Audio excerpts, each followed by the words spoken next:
Hello, everyone, and welcome back to another episode of 1000 Gurus with me, your host, J.R. Yonocruz. So today's guest is Julie Huynh, and she's back for another random show. So Julie is an OC native, though originally from Chicago. She went to school for bio and Asian American studies and ended up joining the workforce as a graphic web UX and product designer. She's passionate about community building, service, and in her free time, she likes to dance, bake, read, draw, paint, and side hustle. Side hustle, is that a dance? I'm just kidding. So this was easily one of my newest favorite episodes, but that's no surprise given that this was my longest, if not one of my longest conversations on the show at just under 3 hours before editing. There is a reason why I had Julie on as my first random show guest back in season 2, episode 20, and likely why I'll probably ask her to come back as much as she can. It's funny because even after a 3-hour conversation, that's kind of short for us because we typically average 5 to 6 hour hangouts in the past when we will go for dinner, dessert, and chat for longer in the parking lot until midnight. But needless to say, we cover a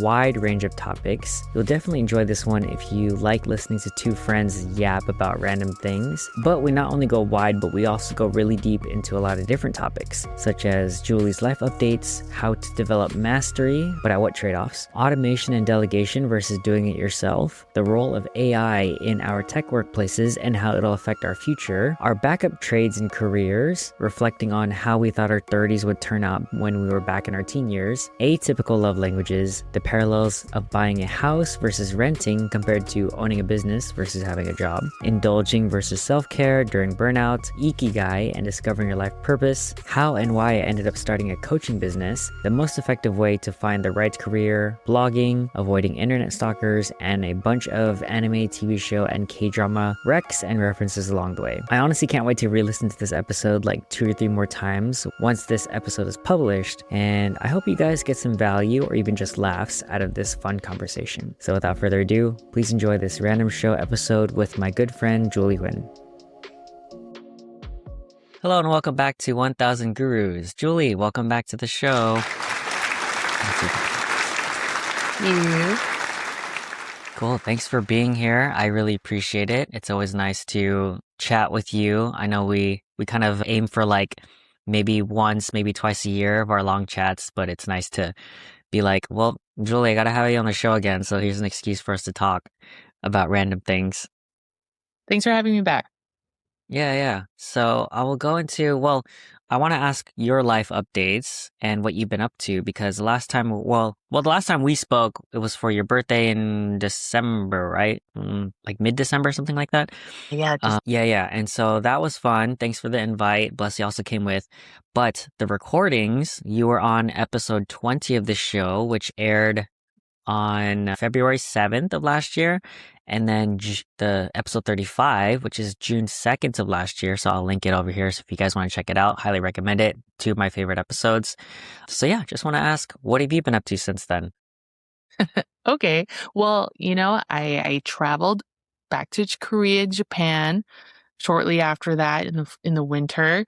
I started watching a lot of TV again in December. I was not a very good TV watcher for a while. Maybe once in a while if there's a really popular show, I'll tune in. But then December, I just resubscribed to Netflix and then was really diligent about just having this, I don't know if Rolodex is the right word for this, but just having some kind of consistency there. It just sounds weird because I think it's very normal for people to watch TV. But for me, since it's not, I was quite proud of myself for committing and sticking through to and using the most of my subscription, to be honest, because it was wasteful before for me. And then I also am wedding planning, moving to the further parts of LA. I mean, I'm currently living in northern OC, but now I'm like really further up in LA. So I'm very excited to have some new adventures and seeing what the living deeply in LA is going to be like for me because I've been so used to Orange County for the past 20 something years that I've been here. And then this year, I'm just really trying to get back into my hobbies and just chilling and not being so focused on work and the grind, stuff like that, being quote unquote productive, trying not to be so focused on that, enjoying life. Mm-hmm. Yeah, that's Exciting. I'm excited for you. It seems like you have a lot of exciting life changes and updates and stuff like that, especially getting married and moving and all that stuff. I wanted to ask two questions. One is on the Netflix thing, but the other one is, so what was the proposal like? I think maybe I missed it or something like that. I don't know if you publicized it, and I'm not on social media a lot No. anyways, Yes. but like, what was that like? We didn't have a traditional or quote unquote staged proposal. Okay, okay. So because my partner and I were both quite untraditional in that way. I mean, I Yeah. still might ask just for photos or something from Right, right. but we both kind of just told each other, well, I know you love me and I love you, so we're good, right? So, but what was important though was for him to ask my mom for permission, though, for my hand in marriage, and so we definitely did practice and orchestrate a day to quote unquote propose to her. So he practiced learning how to ask her in my native language, which is Vietnamese, and he's not Vietnamese. Oh, He yeah. practiced, and then we met up together at a temple, and it was actually the day before we were supposed to scatter my dad's ashes out at sea. So that's why we were at temple. So he had asked in front of my whole family, and I guess one memorable thing from that is that since there was a language misunderstanding that worked out really well because my partner, he, definitely I had told him like, oh, remember to project so that my mom can hear you and stuff. And so my aunt was she's a very excitable person. So she had told him to say, she just went like, ask it in Vietnamese. And in Vietnamese, ask it means Heidi, right? Those are the words. She just went like, Heidi, Heidi. But then to him in his ear, he thought she was saying hardy, hardy, like to be hardy. So he's like, oh yeah, like I'll be hardy. And then I told him later, I'm like, she wasn't telling you to be hardy. She told you to just ask the question already. He's like, oh, well, that really pumped me up though. So, She's like, hurry up. And he's like, what? Like more? yeah, yeah. Nice. So, yeah, so I mean, that was really all that happened in terms of the proposal. Mm, Yeah. that's so cool. And I feel like that totally checks out for both of you guys. You're like, look, let's just be straightforward with this. We're gonna do this thing, but let's do this sort of not ceremonial, but like the special sort of thing. Was it so was it a surprise or was it more It was like a surprise yeah. for my mom. Okay, okay.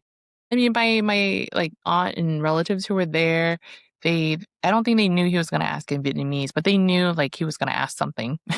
Okay, But okay. me and him, like we both were there. I was way Yeah. more stressed than he was. Okay. Usually like the story goes that the guy is super stressed Yeah, about it, yeah. wants to throw up, but it was me. Yeah. That makes sense because it's like your family's there, right? Yeah, and he was totally fine, relaxing. Yeah. That's awesome. Oh, I was gonna say it almost feels like a proposal, but to your family, right? Or That's was it, exactly that yeah, was my angle. was it a question or was it more like, hey, you said permission, No, but it like, was definitely a question. Yeah, a okay, question gotcha. Okay. is So that, there could have been a no. yes, exactly. Even the day Okay. before I was telling him, I was like, honestly, the worst that could happen is that she will say no. So, Yeah. But you didn't think she actually would say no, right? I mean, 90% of me didn't think so. There was always a Okay, okay. chance. It's So, good I mean, it odds. really felt Sure. like a proposal for me in like a Right. third party point of view. Yeah. Yeah, yeah. That's what I'm saying. Third person. Yeah. It sounds or feels like he's proposing to your family or your mom, right? Yeah. And it's Yeah. like we're just waiting for her to be like, "Come on, say Yeah. yes." So it's like That's he's the awesome. bride and both of us are the grooms. Yeah. So, And then you're the nervous groom. yeah. Yeah. That's super That's cool. funny. I didn't think about it that way. Uh, Yeah. Yeah, that's exciting. Cool. And then yeah, your wedding is this year, right? This End of end of the this year? year, close to Thanksgiving. That's exciting. In my head, when I got like the save the date, my head went to your birthday. I was like, oh, she's gonna have it in December. But I'm like, wait, why would she have it on her birthday? That would make no sense. Oh, Yeah. well, one of my ideas that I wish I could have implemented was to have a surprise wedding, was to invite all my friends, Mm, them thinking they're showing up to like a party or a birthday, but it turns out yeah. it's our wedding. So surprise. That is something I definitely wanted to do, but Yeah. felt like I don't know, not everyone would be comfortable. Like Right. they Because might they're like, show up dude, I need to get ready and for be like, this. well, I would have appreciated a heads up or something. You know? I've never heard of a surprise wedding before for the No? guests. Yeah, I wouldn't even know how that would logistically, because like, Basically, you're just showing up to dinner in like a nice, I'll be like, oh, it's a nice dinner, dress really nice. right, right. Okay, so a surprise for one person, like a surprise proposal, right? Maybe logistically a little bit easier because you just have to keep it for one person. But to keep the surprise from all your guests in like a wedding amount, right? And then like having a venue and all this other stuff, that's very interesting. But I'm like, wow, that would be kind of funny. Got an elopement, but in reverse. Right. No, exactly. Yeah. Very non-traditional. I like that. Man, now I'm like regretful. I wish I did it. It was so fun. Wait. You could theoretically do this. Maybe no one will be listening to this, but let's say you have a surprise party or a party or before your wedding, but Yeah. surprise, it is the wedding. Oh, So you're right. I still have time. It's not too you late. still have time. You still have I've time. actually, what's that phrase in magic where you mislead or something? Redirect? What's that Redirect. term? Yeah. Something like, Yeah. like mislead, yeah, like, yeah. Like redirection. Yes. You still have time. That would be pretty funny. But now I will know. So I'm going to be skeptical of any sort of invites. I'm like, Right. you sure? Yeah. Yeah, you're just That's cool. like, let's just dress up just in case. Yeah. Yeah, exactly. I'm always going to dress up when I hang out with Julie. I'm like, just everything, just full on.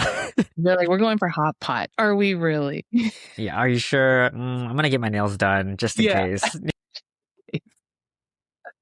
The second thing I want to ask, so Netflix and you saying being good at a TV show watcher or something like that. Yeah. Why did you want to get into watching TV? Okay, well, it all just started because Building the Band came out around that time. It's Building similar the to Band? Making the Band, but it's a Netflix show and they're just trying to get like pop singing groups together. But I wanted to watch it specifically because of this R&B group called Solidified. It's kind of like the modern day NSYNC. So I really wanted to, because I noticed that right now a lot of younger people, like I would say maybe in their late teens or early 20s, they've been listening to a lot of music that we grew up on, or even like pretty much just old school hip hop and R&B.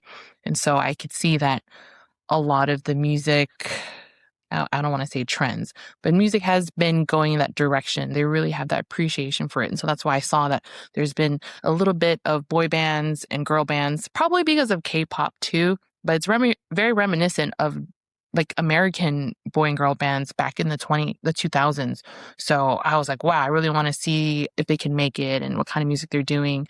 But the point is, that's why I started watching Netflix. And then I only subscribed to Netflix just to watch that show. But I was like, oh, like I still have a whole month of subscription left. I need to maximize this subscription. Like I need to intentionally, like I was really not liking this word for a while, but I had to intentionally use my subscription and just instead of letting, I don't know, $120 go down the drain for the year. So I was like, I have 1 month to use this. What am I going to do with it? So I really started just not letting my $8 go to waste for that month. And started watching shows and sticking to it, committing to it is another thing that I didn't really do really well when it came to watching TV or maybe like reading as well too. I kind of just watch a quarter or half and then I just drop it because I get bored or something. So. So the desire to watch was to maximize the value of like your subscription, basically. It was more of, and it's not really like a financial thing either, but it made me feel good psychologically that I made this decision to put $8 in for the month and that I'm not just going to let it go to waste and I think that's a reflection of my other choices where, like maybe I'll buy a $6 boba, but I don't finish it and I'm like, oh, like that was kind of wasteful, but I didn't like it. So whatever.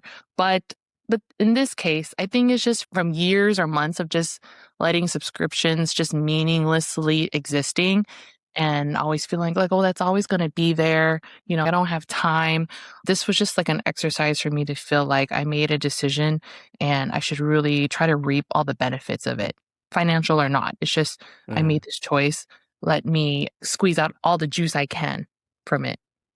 Mm-hmm. Okay, I get that. And I totally agree. Like, I feel like I'm the same way, where if I commit to something, I put money into it, subscription based or something like that, I want to get the most value out of it and also not follow through with my commitments.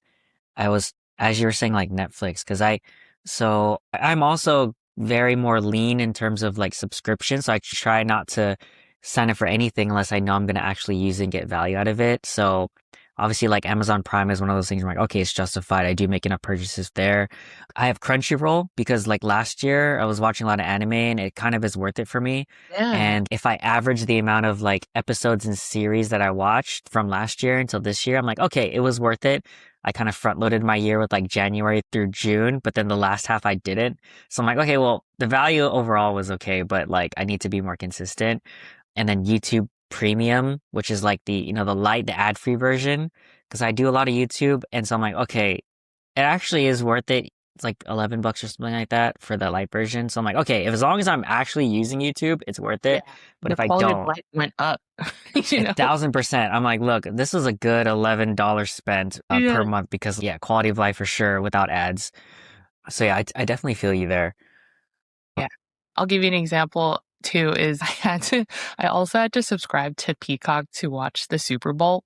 And I Mm, think because it was my first time, it was because I was already on the roll with the whole Netflix habit thing, that with Peacock, I made myself sit through the whole Super Bowl and I was so pleasantly surprised. I was like, I've never watched it from beginning to end before, but I did it because it's kind of like I put myself through this process of going through this motion because I think I spend so much time just mindlessly either like swiping your credit card or making decisions that you're not super conscious of. You just have to do it because in order to get to the next point, right?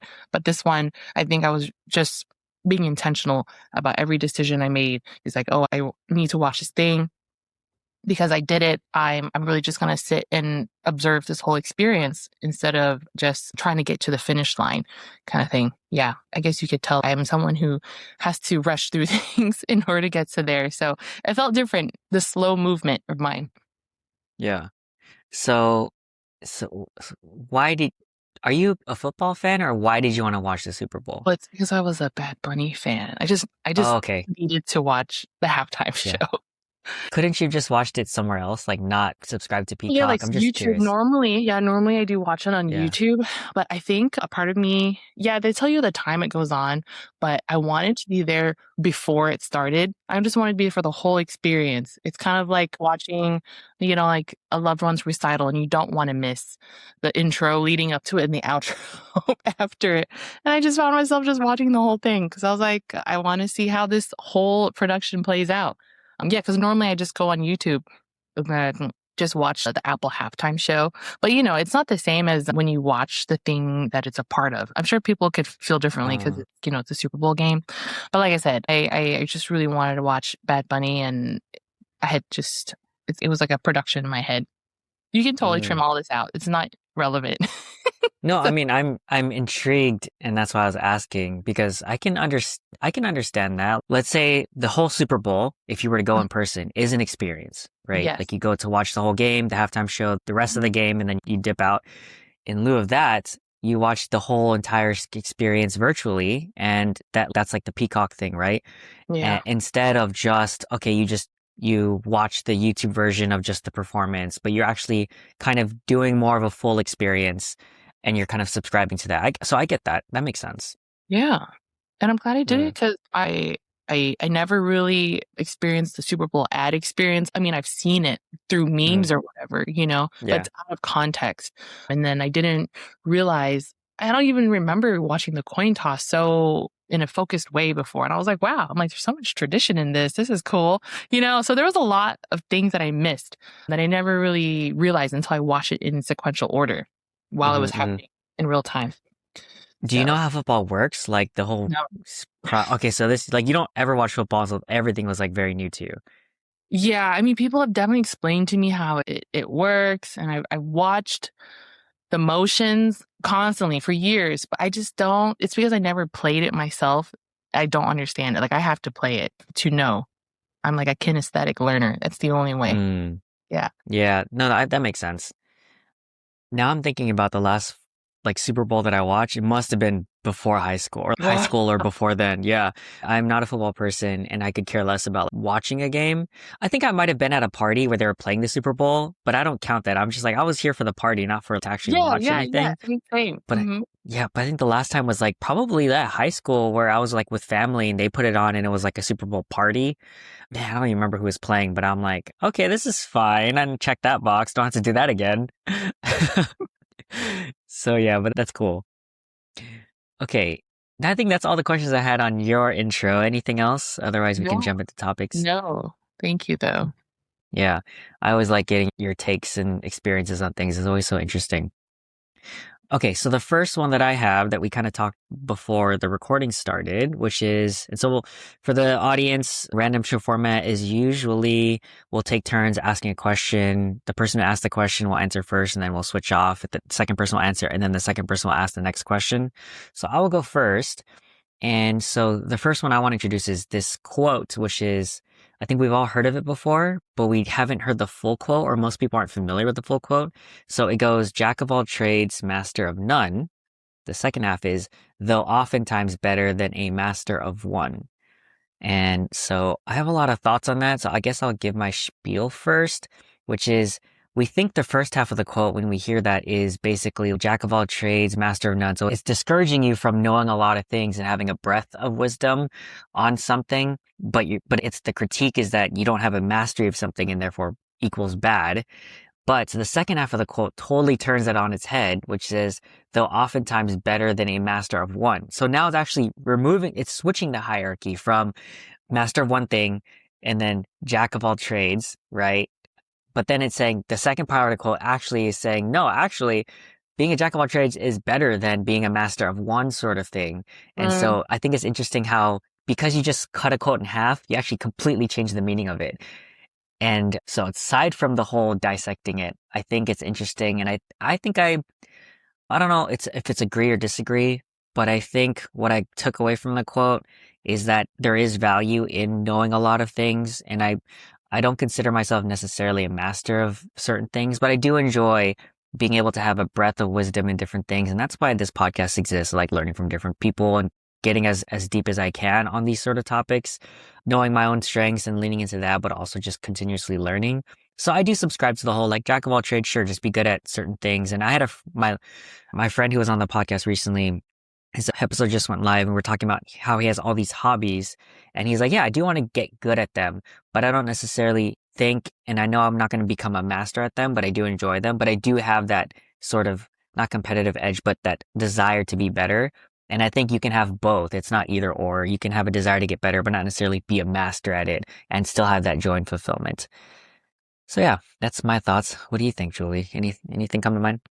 yeah. Do you think that in order to be a master of something, you have to sacrifice, give up, or forsake everything else? Not when I say not everything else, meaning like the other interests, things that you want to pursue. You have Like to hone in on something and yeah, focus. correct. I would say the math says yes. Because if we're the whole 10,000 hours thing, whether that's real or not, obviously means you have to dedicate less time to others. So it's like a zero sum game. So I would imagine yes, but I think it's a productivity versus or effectiveness versus efficiency. I think to be efficiently good at something, you'd have to dedicate time, but effectiveness or prioritization, is it important to be good at that thing? Mm, Because we can spend all of our time getting really good at climbing the ladder, but is that ladder the right ladder to climb on? So I'm kind of lawyering your question, but I think to me, in my head, it's more important to try to be good at the right things, even if it does split your focus of, okay, these are my top 3 things I want to get good at, as opposed to getting good at one thing, but realizing that wasn't really the right thing you should have spent your time on, if that makes sense. yeah, yeah. Well, let's just say maybe like a dedication to your sport, you know, with athletes, especially Olympic athletes or professionals, that has to be their number one and only focus sometimes. Of So, course. and there will be days where they don't like the sport, but they have to keep going. And I'm sure, there will be moments in life where you realize, do I really want to keep ice skating or running and stuff like that? So I guess that's probably the moments where, just like you said, is this the right ladder? And you probably have to go through something in life to figure out if that's the right one or not. That's true. I think those people definitely have to have that steel focus. But, I was thinking about like figures in history like Da Vinci.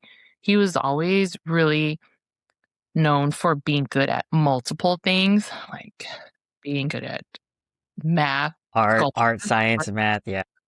dissecting bodies, all these things he was able to do. But I think I never read into his motivations or how, I mean, was he known for being particularly good at it, or he was just someone who was just varied?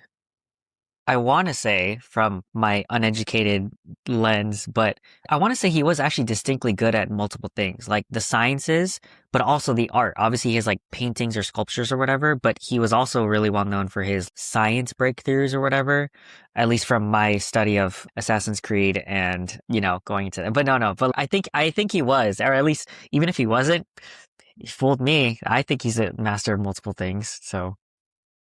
Do you think that affinity or his ability to do that, does you think that comes from upbringing, or maybe it's genetic where you're just like, we were talking about freak genetics, Yeah. like maybe he's just more predisposed to being able to pick up things like that more than other people.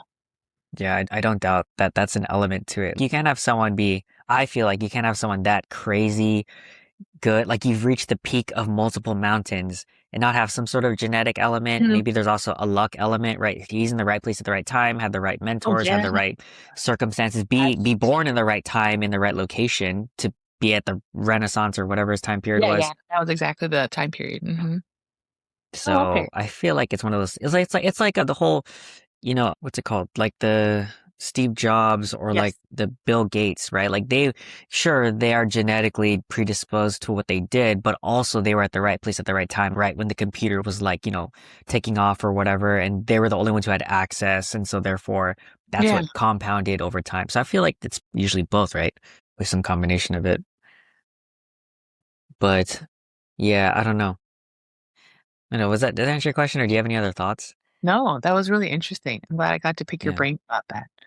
Yeah, yeah. I mean, I think most of us are not going to be Da Vinci or those other people. So my own reflections for myself is I guess I don't personally aspire to be the peak of any mountain. I don't think I will be ever the best at anything, but I think the pursuit of getting good and exploring these fields that I'm interested in is more important to me. And I think naturally I'll develop a level of skill where I'll be like happy with and content and fulfilled. But as long as I'm going up the right mountain, I don't really care how far I get. I just know that I'm spending my time on the right hill, if that makes sense. How do you know, what are your cues or tells that you know you're on the right path, that this is where you should be going? Mm. I feel like for me, it's always the reflection of Marie Kondo, where it's like spark joy, but also energy. If I'm getting energy from something, and maybe we talked about this, but the reason why I love doing this podcast is because I noticed that no matter how much energy I have before going into recording, by the end of the recording, 10 times out of 10, I'm always more energized. And that's like a big clue because other people obviously would get drained in the situation, understandably, however they're predisposed. But for me, it's okay, that's a huge green light for me. And so I try to find those things in whatever I do that I know that I'm more interested in, like coaching, teaching, that inspires me. Dancing, not so much, but using dance as a medium to teach a lot. So I'm like, okay, so it's a teaching thing. It's not a dancing thing. Learning, digesting my thoughts, sharing with others. So I think, yeah, for me, it's the constant reflection that allows me to see where those green lights are and where my energy is coming from. But I don't know if you do have any thoughts on No, no, that. no, I totally no, you're right. I feel that. I think that that's a great indicator. That's probably the only indicator you really need sometimes. Yeah. Mm, It immediately made me think of when people used to ask, like, well, how do you know if the person you're going on a date with is someone you should go on a second, or is there one? And oftentimes it's really as simple as quote unquote energy. They'll say, well, you'll know if you keep talking like into the night, and that to me translates to be the same. It's just the energy that keeps you going. You're never tired around that person, right? mm. I like that, and I completely agree. So now to pick at it. So there was a video that I watched that talks about like relationships and chemistry, and they say, and it's not this necessarily the case with what you're saying, like the whole talking through the night, but what it said was sometimes we mistake that chemistry or we mistake that sort of dynamic as chemistry when in reality, that person just matches our relational pattern that we are used to. And those relational patterns aren't necessarily always healthy. They could be toxic. Like if you have a toxic sort of dynamic with you and your parents, and if you find someone who has that same dynamic of toxic, then you will feel chemistry. And therefore, don't always trust your gut on those things. And so I was like, oh, that makes sense. I'd never heard of this before, but that is a red flag to be wary of. Wow. Where did you Yeah. learn this again? YouTube. It Relational was some, patterns. Oh my goodness. yeah, my YouTube algorithm. It was I put it in my newsletter. I'm like, I like this video because it made me think a lot. And I think that makes sense because we might think it's chemistry when in reality, it's just comfort with the patterns that we are used to. No, I believe you. I mean, yeah, I'm regurgitating. I'm not an expert. I'm not a doctor. I don't No, play no, no. a That's definitely professional. a good, what is it? Food for thought. Mhm, Absolutely. mhm. Yeah. Oh, but the other thing too, and so the other part of that is, so let's say you talk through the night, and I agree with your sentiment. What if it's just a honeymoon phase Oh yeah. and it's right? I mean, of course you just meet the person, you talk all night. I've heard so many stories, myself included, but other friends. It's like, oh, we just talked like till sunrise. I'm like, cool story. Like, yeah, it happens to all of Yeah. us. But yeah, put Everything like you needed to know about them. yeah, add 2 years to it. Let's see if that honeymoon phase is like still there because that's the real test of the relationship. You know, enjoy your honeymoon phase. It's great. Yeah. But I guess what my thought is like, is that real chemistry or is it just hormones and your brain chemistry, actual chemistry just going like the dopamine or whatever of like a new potential fling? Mm. Yeah. So again, I agree, but I'm just throwing it out there. I don't know if you No, have no, no. I thoughts. totally agree. I don't think it's one to one. That one, the talking tonight is the umbrella, but then it'll diverge into two paths. One, it was just honeymoon, and the other one is this was actually sustainable conversation. Oh, sure. That's true. That's true. Especially if you go through a dry spell of, wow, I really have terrible conversation with someone. Then you see like a light at the end of the tunnel with this one person. You're like, okay, just let me have my hope because this feels good and it's Yeah. better than what I've been dealing with. Yeah, I get that. Okay, so that was another tangent. But anyways, I think that's my topic. So you want to take it away? Do you have a question? Sure. Let's talk about automating things and then versus doing it yourself. What's been your experience with that? Do you have a stance or a certain perspective on it, especially in this day and age with AI that's super powered that now as well, enabling so many people? Mm, okay. Well, you gonna go first because it's your question. Sure, sure, sure, sure. I think the reason I thought this question was very interesting is, well, let's say you asked me this 3 years ago before the emergence of the LLMs like ChatGPT, where it's just now accessible for everyone. We only had very few things that we could set up to automate for us, like integrations online or, Apple, our phone. We had this thing where you could be like, oh, if you set this up XYZ, your alarm will go off, or even outsourcing, like having someone else, hiring other people to pretty much help you run your business. These are all ways that you can automate. You don't have to do everything yourself, like turn on the lights at the store or cooking this and that. That's what hiring people will help you with your team. So, if you asked me before, I would just say there are trade-offs. It depends with your business. Like if you can afford to outsource, then and also not be in the red, then it would be a great decision because I think you will be getting back your time. And with that time, you'll be able to focus on generating more ideas, maybe growing your business or your venture, whatever it is. Nowadays, I think I'm sure the sentiment is still the same, but I'm troubled mostly now myself just because I'm a, what is it? I don't know how to describe UX or product designer. I'm just a designer in general. I work in tech and there's so many tools now. Everyone is using some kind of AI tool now to pretty much make their workflow exponentially faster. And I cannot keep up. So because I am a bit of a traditionalist and I am so used to doing everything myself.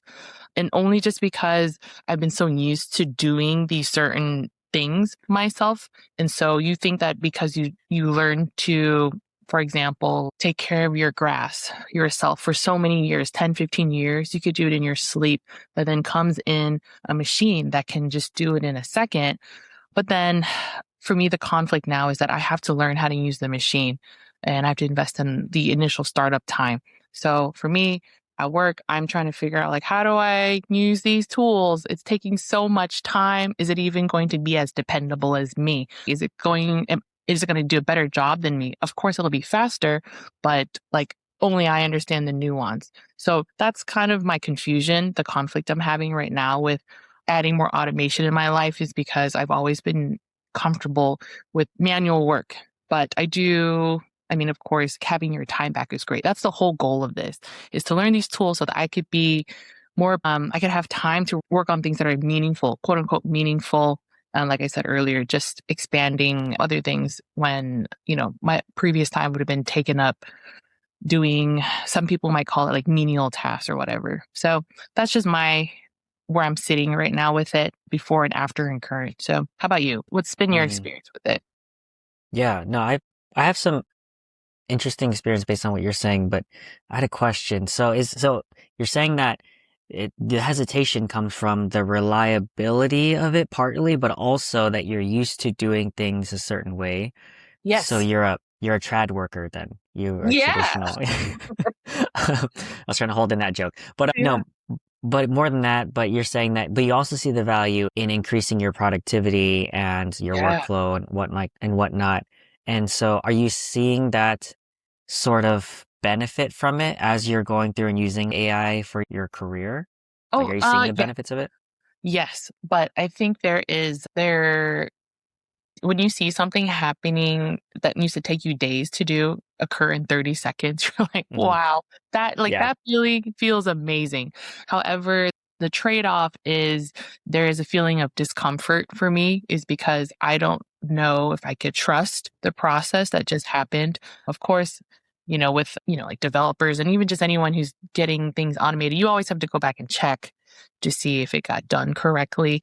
And so for me, I had that discomfort. It has to do with letting go and relinquishing control to something else, and just, yeah, so I'm trying to find the comfort in this process where I can reuse my skill set in order to welcome this new workflow where I don't get that much control over it like I used to.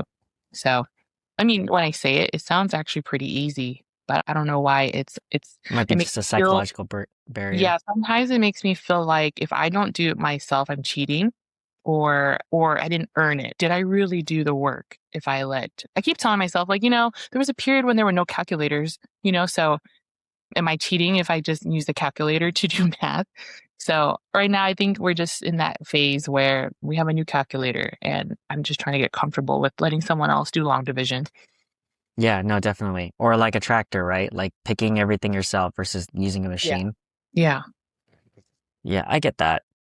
Yeah, I mean, I don't know. At work for me, I mean, we both like work in tech. And so, yeah, for us, like, I think I was also watching another YouTube video, but it was kind of like the future of a lot of our like these industries, a lot of tech companies, they make it mandatory that you have to implement some sort of AI and automation or stuff into your workflows because that's the only way that I don't know, that's what investors want and that's what the CEOs want. And so sure, that makes sense to improve efficiency, productivity. And so I see a lot of benefit to it, especially with our developers seeing a lot of benefit using these tools to make their work more efficient and better, code quality, etc. But even using it myself, I feel the same sentiment where it almost feels like cheating. You're like, oh, that was actually really fast. I where I feel hesitancy or maybe not hesitancy, but let me just ramble my thoughts. But so I've Yes. been using like Claude for some of my side projects, right? Like helping with Claude, but also all these other automated tools or AI tools where it makes these things easier where I typically before have been doing a very tedious process. So upkeeping my book summary blog is a very tedious manual process. But where I come into conflict is it's tedious by design. Like the reason why I'm doing it is because it's hard. Because if I write out my notes like by hand and then format it in a blog post, it's making me learn it because like Yeah. if you study easily, then you're not really Hmm. studying. If Correct. studying is hard, then you're learning. And so if I just push a button and then the whole thing gets created, which I just learned how to do, I'm like, okay, you did save me 2 hours, but I'm cheating because now I feel like I'm not learning as good as I was. Yes, And yes. so now I'm like, okay, well, is it going to make me dumber now? Because I can see a slippery slope of I rely on AI for everything. And therefore, maybe I do a lot of things, but I try to figure out which parts I can outsource in a Mhm, smart way. That's like, I don't need to do this tedious thing. It doesn't actually give me any value. But mhm. here it does give me value. Yeah, I don't know if that makes sense, but I know that there's some things that I still want to lean into the tedious and the monotonous and the whatever because I do want to keep that. I don't know. It's like I can't outsource going to the gym. And so I think I don't want to outsource all the information work I'm doing to some Mhm. extent, but we'll see. No, you're right. Actually, while you were saying that, I do agree. I think certain tasks that you want to do manually yourself, it's good to keep yourself like from getting rusty. And I think certain things that let's say you already mastered, you're like, well, maybe I've already squeezed enough juice out of this. I could actually board this to another service or whatever. Yeah, because going to the gym versus, the tedious task of accumulating your recipes, I don't think unless you feel like there's a value in that, like maybe you don't need to spend all your time getting all the recipes together, have something automate that for you, right? That's true. That is true. Yeah, yeah. There are some things specifically that come to mind. For example, like for me tracking my all of my cars like repairs and maintenance stuff. I'm like, okay, well, I kind of sort of do that in like a notes thing, but I was like, I threw it into Claude. I'm like, create me a spreadsheet because I need to automate this, just have it clear. And it did it obviously in the fraction of the time it would take me to create a spreadsheet that looks as good. And now I can automatically track those things. It's like, yeah, why would I'm not getting any value from creating a spreadsheet myself when I can have AI do it like in an instant. So that's one where it's like a specific example where I'm like, that's worth outsourcing. Whereas something like my book summaries, I'm like, okay, I need to have some sort of oversight because the whole point of me doing summaries is not to have it up. It's for me to learn and ingrain that. Same thing with editing these episodes. I could just throw it into some AI and they can just cut it up and edit it for me. But I'm like, the fact that I had to line by line edit the transcript and do all the manual editing makes me listen to it more and be more fine tuned with the quality of the process, even though it would save me hours to not do that. So I'm like, okay, let me be intentional as I adopt these technologies and tools. And I think that's how I'm approaching it. You're right. I think as like if this way of life sticks around for a long, long time, I think that we will just get more smart with how we use it. We pick and choose essentially is how you're doing it. But I really did truly fear that I was going to get also, my brain was just going to get worse if I continued or if I started having it write things for me. I mean, I still have to do it for certain things to soundboard, but I just worry that I used to do all this myself, like going through the process of, is this the right word? Blah, blah, blah. But now the thing writes better than I do. So I'm worried I'm going to lose that skill. But, been in a lot of conversations, like for example, design conferences where they talk about now that we have these tools, like what do we do now?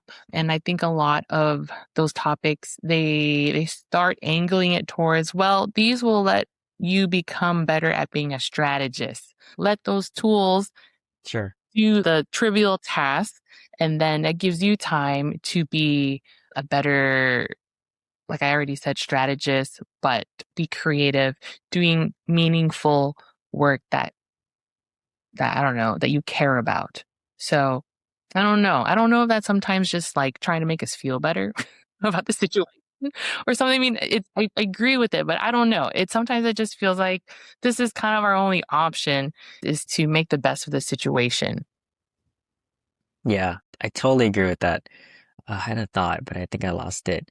Oh, I did watch another video. YouTube, thank you. Yeah, have you ever heard of the infographics channel or whatever? They have all those like animated things and they talk about these topics, whether in history or science or whatever. And so my algorithm has been sending me a lot of stuff on AI and like, oh, this is how it's changing the economy and blah, blah, blah, and the workforce and so this idea that it brought up, and I'll link it in the show notes for you guys, but it was saying how white collar jobs and information work obviously is like the thing that's going to be outsourced, automated, AI'd out more recently.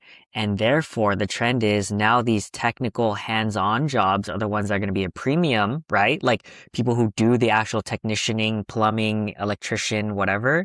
And so if you follow this trend, it's okay, all the white collar jobs will be like out of business and unemployed, but then all the people who actually do physical stuff or maintain these data centers or whatever, they're the ones who are going to have the most stability and high paying jobs, which again, it makes a lot of sense. And so now I guess the takeaway would be to like think about that if you were to pursue a field, or I guess if you're an up and coming Gen Z or Gen Alpha or whatever, and you're looking for a career, like trade schools maybe now are going to be more important compared to like information work, which now an AI or LLM can do way better than you anyways.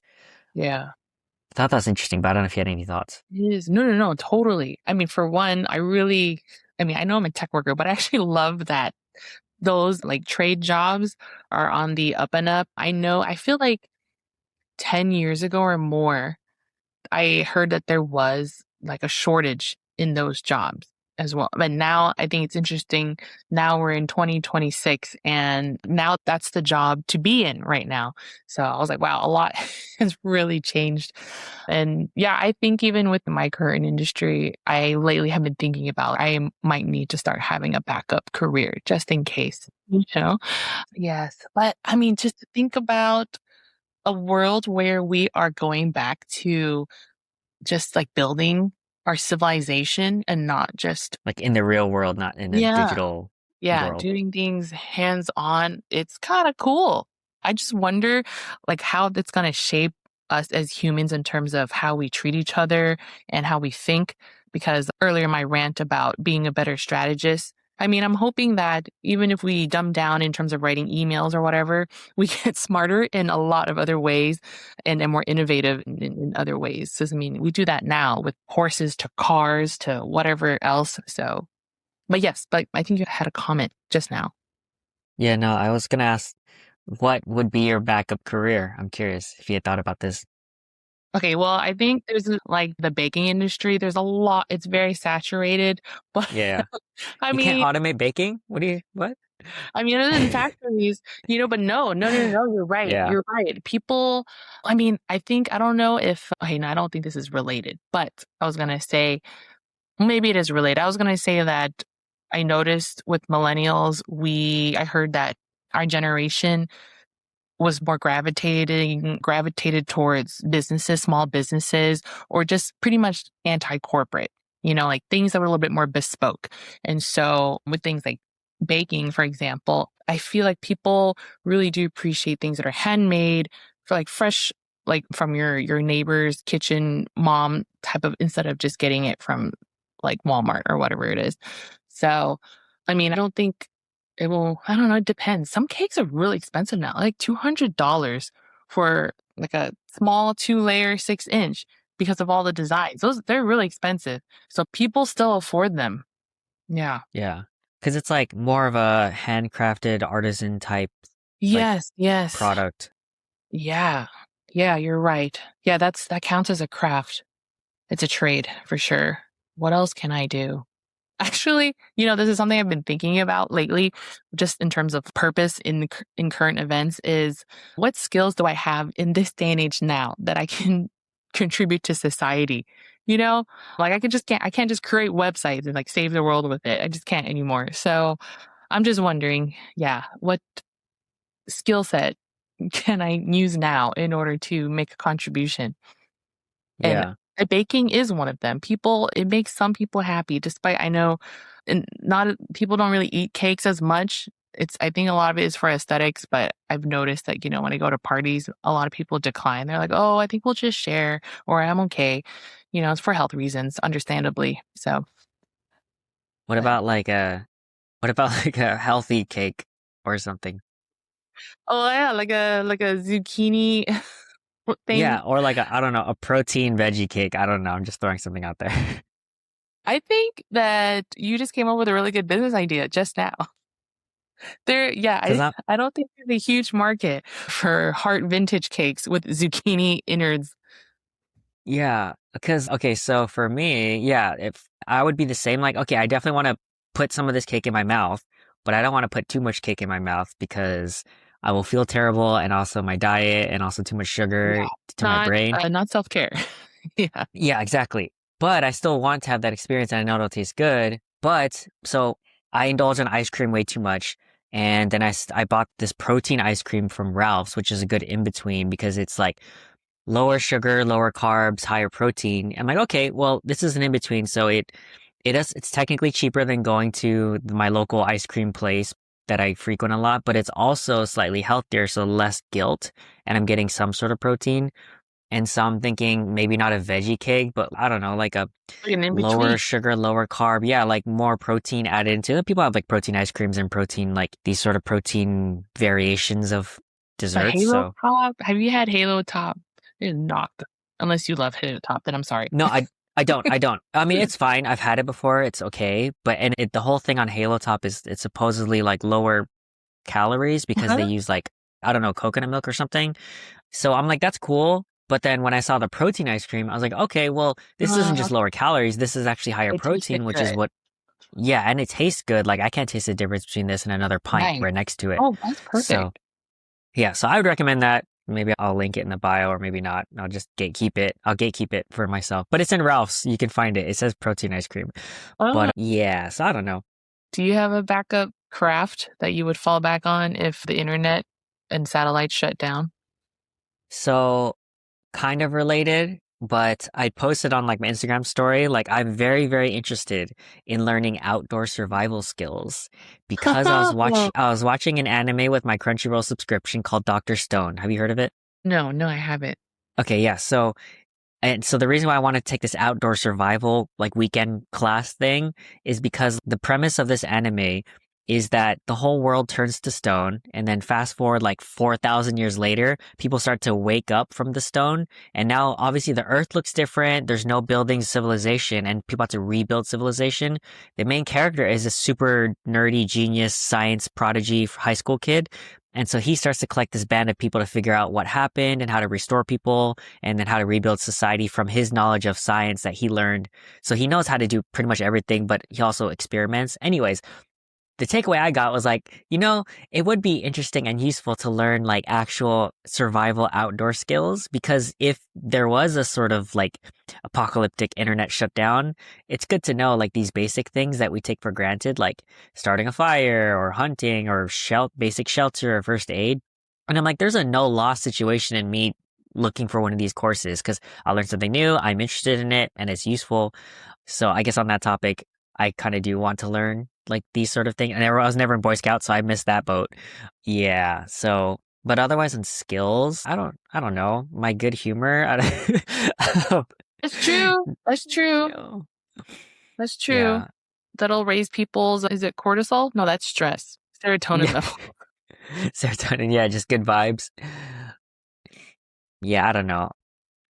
I think I would just lean into all the things that I enjoy and then maybe I'll develop a little skill at it that'll people want to pay me for. That's kind of how I approach it. Yeah, that's true. I mean, someone urged me to do the same. Is that why trying to get back into your hobbies and stuff?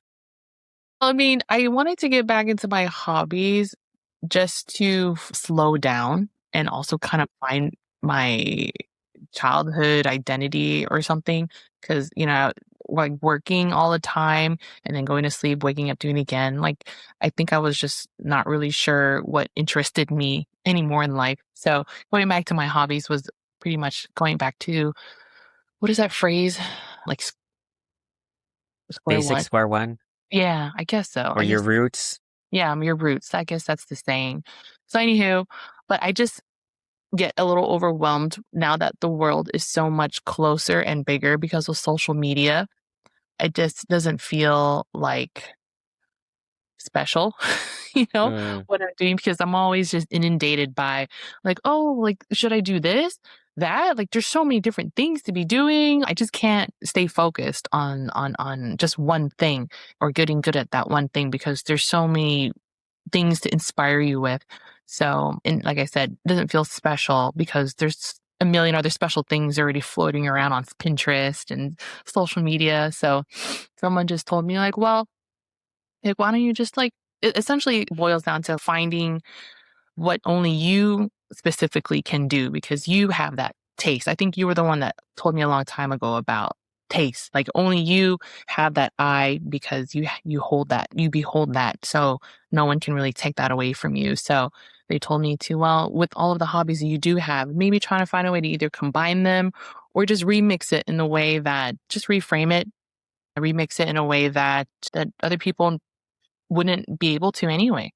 So instead of trying to replicate, I think it's because I was feeling frustrated because I felt like I was just copying things and not having original thought. And I didn't know how to just create something from nothing. I totally get that. Does that kind of relate to, you mentioned in like the show topics in the form, like finding meaning and purpose in present day? Is that similar? Mm, Or is no, that a different topic? I think they're different. I think they're different. I think the finding meaning is more related to our outdoor survival conversation. Was Yeah. just, yeah. Well, I mean, because I guess sometimes we talked about in our last show about service and community, and for me, like, that's something I'm very passionate about because I feel like I can help out, I can give back, I feel useful, like empowering other people and just helping people get to where they need to go. To me, I don't know, something about that just makes me feel like I'm fulfilling my purpose, you know? And so nowadays I feel helpless just because there's so much going on and I'm just this small person in this zip code and I'm doing very regular things. People are dying, and I guess I just feel like where are we as a collective society of people going and what do I do as this atom in it? Yeah, like, do I live selfishly and just try to, protect my peace and survive the rest of my days? Or, do I I told you community is important to me. So I think that's why. If it wasn't, I probably could just, exist for me. But I think because I'm seeking connection in community, trying to help build, trying to be part of it in some small way, I think that's probably why I'm thinking about purpose in that respect. Okay. Wow. Very, very philosophical, deep existential questions. We can table it. We can totally table it. No, I mean, that's what this show is about. I love digging into those things. I'm just more calling it out. I'm like, wow, I think everyone struggles with that. But yeah, totally. I totally agree with that. Let's see. I know you had a few other things. I don't know if we wanted to talk about these or we can go into other topics that we were discussing too. These other topics, the ones that I listed out, but Yeah, some of the yeah, other yeah. ones, Let's do that. yeah, some of the ones that you mentioned that I want to run through, see if it calls out to us is you said the strangeness of being in your mid 30s and it's not what Um, you expected it or what it looked like before. And then also reflecting on life 20 years ago. Either of mm, those those are compel related, you? I'd say. Yeah. They're kind of related. Just because mid 30s, I think back then, 20 years ago, how old was that? Like maybe 15 or something? 15. Yeah. Or even High younger, school. between ages of 9 and 15, I would say commonly you would think like you had a house by your late 20s, you were married by 25, you know. But then fast forward, like I can't say that was the majority of people getting married and have a house and kids by 30. Right now, like in mid 30s, like I said, I'm watching Netflix and reading books about witches and only just starting to get married soon, no kids. And I feel like my priorities are not what is expected of what would have been for people in their 30s many, many decades ago. It's just Back very then. Yeah. different. So I'm more of so just marveling at the difference. And also, I don't know if you've heard of that sentiment of feeling like a teenager right now in your 20s and 30s. I think I see that a lot on social media. People who are in this age group, but then they just feel like they're just still a They're not teenager. progressing. Yeah. Like they're Hmm. still in that same teenage era. Yeah. Or I don't know if they're saying it because they feel like they're not progressing or because they're just still like a child at heart. I think it's both. It could be both. It could be not a combination of both. It could be two populations. But I think I'm more talking more about the people who still feel like they want to keep that childhood alive and just continue having fun. I don't know. I feel like there's a lot to it. I think the financial economy, not being able to have a house and not being able to achieve those traditional things has played a part into the delay as well. So I think there's a lot to it. I can't explain it all. I don't know it. Yeah, I was gonna say that too, but it seems like there is this aspect of the economy because I don't doubt that a lot of us millennials or our age group would want to have families and get married and have a house and all that stuff, but there's the real economic shift of how it was so affordable to do all those things 20, 30, 40 years ago and get a college degree and then have a job that pays for the house within a couple years. There was that, but now it's like that's not feasible. So therefore, we have adapted to this new sort of, like you said, this marvel of a change of what we expected into now like, well, most people can't afford and or the economy doesn't allow for it to, and of the situation of like how our society runs, it's just not conducive to that sort of lifestyle anymore or progression, I guess. Yeah, that's my thoughts. But I think at the same point, I think on the whole childhood at heart, maybe we just lean into that now because there's nothing else to do but to become a child and be happy because we can't get married or have kids or have a No, house I hear because of that. all this other stuff. That's true. I've Um, heard that too. so I've maybe heard. it is related. Yeah, because I did see another YouTube video that was saying how it's had the same sentiment, but it was leaning towards the whole like they don't have any choice Mm, because of the economic situations, and so therefore this generation feels stuck because they can't progress into what they expected they would be yeah. progressing into their 20s and Okay, I 30s. agree. No, I understand now when you talk about the progress. Yeah, Yeah, no, that's totally on point. right. So maybe it's all obviously connected. Nothing is in a silo. Maybe it's all just like so now since we're stuck, we might as well just enjoy and be kids at heart. And it feels like we're not really adults yet because we don't have all those check boxes done. So I feel that. Yeah. But meanwhile, there's still, but let's say separate from that, I see a lot of stories out there of even like millennial parents who are really funny and fun parents. And people say, it's a common thing people say, oh, like millennial parents are just like crazy on a whole nother level. We're Yeah. really different from our previous generation. So I think, that in itself maybe just says a lot about whatever we went through. Maybe our sense of humor is just different or something. Yeah, yeah. They're definitely, I don't doubt that it's like defining characteristics of our generation was because of the eras that we grew up in. I don't Yeah. doubt that. Unserious, that's what they're saying. That's the Mm, common thing. Like, "Oh, they're so unserious." Yeah. hmm. Yeah, we'll see. I always wonder that too, like, oh, what type of parent I mean, I feel like I have an idea of what type of parent I'll be, but I don't doubt that I'll also be unserious at Yeah. times, like very Yeah. less so than my parents, I guess, because they had shit to Yeah. do. Yeah, yeah. Okay, cool. Anything else on that? Otherwise, we can go back to the other topics, our other Yeah, we list. had I'm we just had a looking at lot this of our other list. topics. Let's Yeah. Did you talk want to about. ask one? I know I asked you a question, or do you want me to pick another one? Ooh, yes. How about the love language one? Cool. Do you Yes. want me to ask it, or did you have a jumping off point?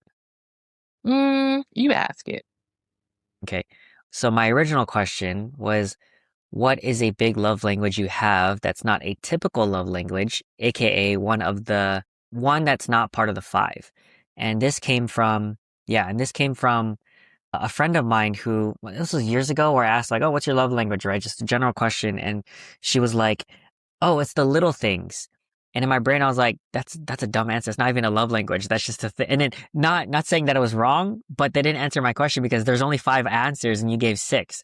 So I was reflecting on that, and I was like, "Okay, I get the sentiment." There are things outside of this framework that matter to people, which for her was the little things. And so this spurred this thought of this idea of what is a love language that you have that's not a typical love language? And I guess I would like Um, to hear your answer. I'll go first and say that I think for me, I think it's like consistency or integrity sounds like a cop out answer, but I'm always harking on that. The most important thing for me in all of my relationships, like friendships, etc., is integrity. And how I define that is being true to who you are and consistent, as opposed to people who always try to, I don't know, they change based on the situation, or they're just duplicitous, or they don't have integrity because they say one thing and they do another thing. And that can mean a whole host of things. But what I appreciate and what I feel like fills up my love tank is when someone is consistent and they do what they say they're going to do. And for me, I'm like, oh, I will feel completely loved when someone follows through on stuff like that. So I guess for me, if it's not within those five love languages, that would be mine. hmm. Oh, that's cool. What made you think of that out of everything else? Yeah. What? I think it's years of reflection on what I hate in people and then what I love in people. And I love integrity and consistency and them just being honest and straightforward. And what I hate about people is that they trade in integrity to for people pleasing, but also to appear better than they are, if that makes sense. Like, for example, I don't think anyone, well, these are broad statements, so take it with a grain of salt. I don't think people necessarily lie just to lie. I think they lie for an outcome, right? And so, for example, if I were to lie to you about showing up on time and I don't actually show up on time and then I make up an excuse, I think that's because I'm trying to preserve the relationship in some way Mm. and like kind of, manipulate the situation or whatever because I'm trying to still look good or Yes, yes. preserve our friendship, right? But Yeah. if I had integrity, I'd be like, I'd own up to it or whatever. And so I think people will maliciously lack integrity, or sorry, they will lack integrity, but not out of malice because they think that's what they should do and they want to still look good. Hmm. But in reality, how I see it is that you're actually looking worse by lying instead of owning up to it and being a person of your word. And I think as I reflected over the years, that's what I love about people, or the people I love and respect and admire the most are people who actually care about their word. And in recent years, it's completely flipped that if you are a person who lies and doesn't have integrity or just is loose with their words, your value, not your value, but like your ranking in my brain drops so significantly. Like I'm willing to cut you out of my life if you're just that type of person who's just flaky. If you're like a nice person, but you're so flaky and you're bad at communication, I have no problem dropping you and be like, I hope you have a great life. I know you're a good person, but I never want to talk to you again because you cause so much more frustration and friction in my life by not having integrity that I don't even want you in my life. But best of luck, right? So it's an extreme viewpoint and I totally understand that, but that's how I realized that this is what's important to me. Oh my gosh. I should have honed in on pet peeves and then figured out the anti of that. Mm. Most of the time, I can't remember the pet peeves until it happens. And I was like, oh, that's a Oh, pet peeve. really? I I was didn't about to remember. ask, like, what are your, I have don't we talked remember. about pet peeves? Yeah. We haven't, but now I need to start cataloging it for the next episode. Yeah, No. just write it down. And whenever I have these weird thoughts, I'm like, okay, let me random show topic. Let me just note this down real quick. Man, I don't have anything super good, but as you were talking, a few things drifted in. One thing I super appreciate that moves me is when people mean what they say. I know that sounds ridiculous, but Can you give an example? like I'll do like a really general basic one. People say, "Yeah, we should hang out sometime," or "I miss you," or "Let me know, I'm here for you, I got you." Like those are things people can just say. But when someone actually follows through on it, I'm like, oh, that's so nice. So I don't know if it means like everyone's expectations has just been lowered as a result, and that's why it's amazing. But I still think it means a lot when people. I think it's just a day and age where things are just moving too fast, and then when someone really does take a pause and they go like, "How are you today?" I genuinely want to know because we do say "How are you" as just like a Like a formal greeting. question. Yeah. So I think that one is a love language for me. I think I always get pleasantly surprised when someone genuinely wants to know how I'm doing or genuinely wants to make time. Ooh, I love when people don't say anything at all and they just perform the action. Like what's it like wordlessly just helping others out without having to say a single word. Just showing up and letting your walk do the talking instead. I think that's so Mm. cool. Hmm. Do you have an example? I get what you're saying, but do you have an example? Well, it's not a one-to-one example, but I the only one I could think of is one time back in a long time ago when my dad and I were at a supermarket and there was just and we were, just minding our business, walking or getting our cart actually. We were getting our shopping cart and this woman was trying to get her own cart, but she was struggling. And then my dad just wordlessly just yanked it out for her. And then he just went on with his business without saying anything. She looked so shocked, like he wasn't even waiting around for a thank you. He was just like casually, here you go, like yanked it and then walked off like a boss. I was like, wow, so cool. Not even needing like acknowledgement or what it's, yeah, like someone to say thank you. You just help them because you saw someone in need and you don't need the validation and stuff. I mean, that's how I interpret it, but I just thought it was a really Right. cool for him to just to help someone out and not expect anything in return. Yeah. Yeah. And also because I like when people just help out random people and not going out of their way, but like you're not turning the other cheek or eye or whatever. Yeah. Mm. Like he could Yeah, have I just like let that her a lot. deal with it on her own. Yeah, of course.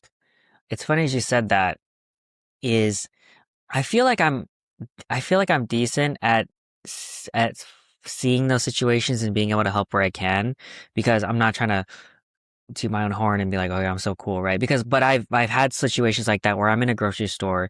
I specifically one time I was in Costco and this older lady was trying to lift some heavy like, thing of like water and she was like really struggling and I just went up to her and I just put it in and then she's like and I just kind of walked away after like just to do that thing, right?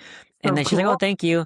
And so yeah, I'm not trying to be like, oh, I have a story for Julie and now I'm gonna look cool. You know what I Yeah. mean? Like, but as you're saying that, I'm like, because I am like, okay, if I see those situations, I'm so happy to do that. I'll connect it to a bigger idea later. But then another one is again, I'm not saying this just to like I'm cool or Yeah, anything, but yeah. like, so what I'll do is I'll buy a bunch of like $5 gift cards for Del Taco or McDonald's. And if I see, those homeless people like on the streets, Oh, that's a then I good just hand it idea. out and I'll write on the whatever, like $5, have a good day, God loves you, whatever, like something like that, right? And just hand Yeah. and like obviously that's not a situation where I'm trying to get praise, but it's like, No, okay, no. it's like I know this is something that I want to do, I Practical, enjoy actually. doing. Yeah, and it's like I'm budgeting for it and I know I want to do it, so I do it. And so I always have those don't break into my car, but I do always have gift cards in my car, my glove box, so that I can hand those out when the time Sweet arises. gosh. And it's not like I'm not trying to wait to see anyone sees me, but I'm like, okay, I want to be ready for when I can jump in. Another example, I was like at another grocery store 2 weeks ago, and there was this like guy in a wheelchair, and maybe he looks a little homeless. I don't know. It doesn't really matter, but he was trying to reach something from a top shelf, and I like kind of noticed that he was going up and down the aisle, and then he started reaching for it, but he couldn't reach it. And then I just got him like, oh, which one do you need? And I just grabbed it and like, walked away. Cause like, I really am not trying to, oh, you're welcome, like, because Yeah. that's how I interpret it. And so anyways, at Bible study, we talked about this of how do I phrase this or how do I jump off of this? It's like, I feel like personally, as I reflect, it's easier for me to give and to be generous with my time, money, energy when it is for someone who I know is definitely less fortunate than me and I know I have the ability to help. And for me, I'm happy to do it. I love doing it and I'm intentional about doing that, budgeting for it, etc. But what's harder for me is to be generous to people who I feel like are not less fortunate than me. Like, let's Mm, say the same situation. right, Maybe they right. just need some emotional help or maybe they're whatever. And I could be that person. But part of me, maybe it's because I've been burned in the past, but I feel like I don't want to get taken advantage of by someone who doesn't necessarily need me. And so I'm more hesitant to be that helpful person to someone who I feel like doesn't need my help. And so now I'm like, so for me, it's very easy to help someone who I know is in need. But it's very hard or more challenging for me to help someone who I have to now make a judgment call of do they really need me? Am I really going to be helpful or are they going to take advantage of me? And I'm now going to get the cycle of now I have to keep giving and now they're going to keep taking, but they don't actually need it. So that's just a weird thing I've been thinking about recently. Understandable for sure. That makes sense. Yeah. Sorry, went on a tangent. What were we talking about? Love language. Love languages. Yeah, yeah, yeah. Was there anything else on love languages? I really liked how you framed your question. Yeah, I wouldn't have Yeah, thought of like that for the sure. big things. Mm. Okay. Do you want me to ask or do you have one? Ooh, what do you think is the most important parts in a car? Yeah, rank 'em. What would if So you want me to if answer you this had to first? pick and choose what you would retain? Yeah, what is an order of well, okay, I guess you could think about it 2 different ways. An order of importance in terms of function or in terms of what is important to you. It's a good distinction. My brain is telling me the brakes are the most important Oh, yeah? More because than the engine? if so sure, yeah, engine makes the car do its function, but I think that's half the function because if you have one side of the coin without the other, it's going to be a short car ride or whatever, right? So I imagine that the brakes are more important than the engine if you were just have to rank. This is obviously a silly question, guys. You So, can um, you can stop a car with your feet. no, no, that's true. But if it's powered by an engine, could you, you're gonna Flintstone that? Alright, okay, that was dumb for me. Okay, Because okay. I'm thinking of self-preservation. I feel like the most important thing if I'm in the car is the brakes.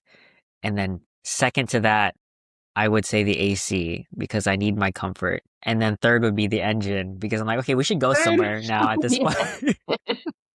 Now that My we're in this car AC and I know I'm works safe and I have independently AC, of the AC. fourth, fourth would probably be the Bluetooth. And then Oh, fifth, I bring your guess own the headphones, wheel. dude, at this Yeah, point. well, when I finally got a car with Bluetooth, I was like, I'm in Uh, the future. And it was already like, in the future. and this was like 2019 when I got my car with Bluetooth. So, That's funny. and then yeah, I guess wheels are important too. But I don't know, wheels always annoy me because I've been having car problems with like wheels, like wheel stuff. Like it's always like a flat tire or something, and I'm like, wheels, y'all are annoying. Yeah, and they're quite expensive too. Yeah, exactly. That's like the thing that I've had to replace the most as I was looking through my spreadsheet generated by AI. That's what I spend the most on is wheels. And so that's why this question puts it down. What about the body of the car? Where does that I- go in your ranking? After the other ones, sure, After body's the other important, I one? guess. Yeah, why Yeah. not? Wow. What It's, about you? That's mostly remote unlock.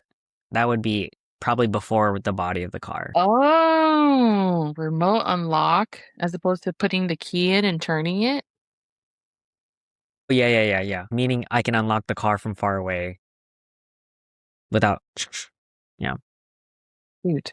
Okay, my car now, I have a new car that I've been driving for the last year or so, and it has this function where I don't have to take the keys out. I just go up to the handle, I touch it, and it unlocks.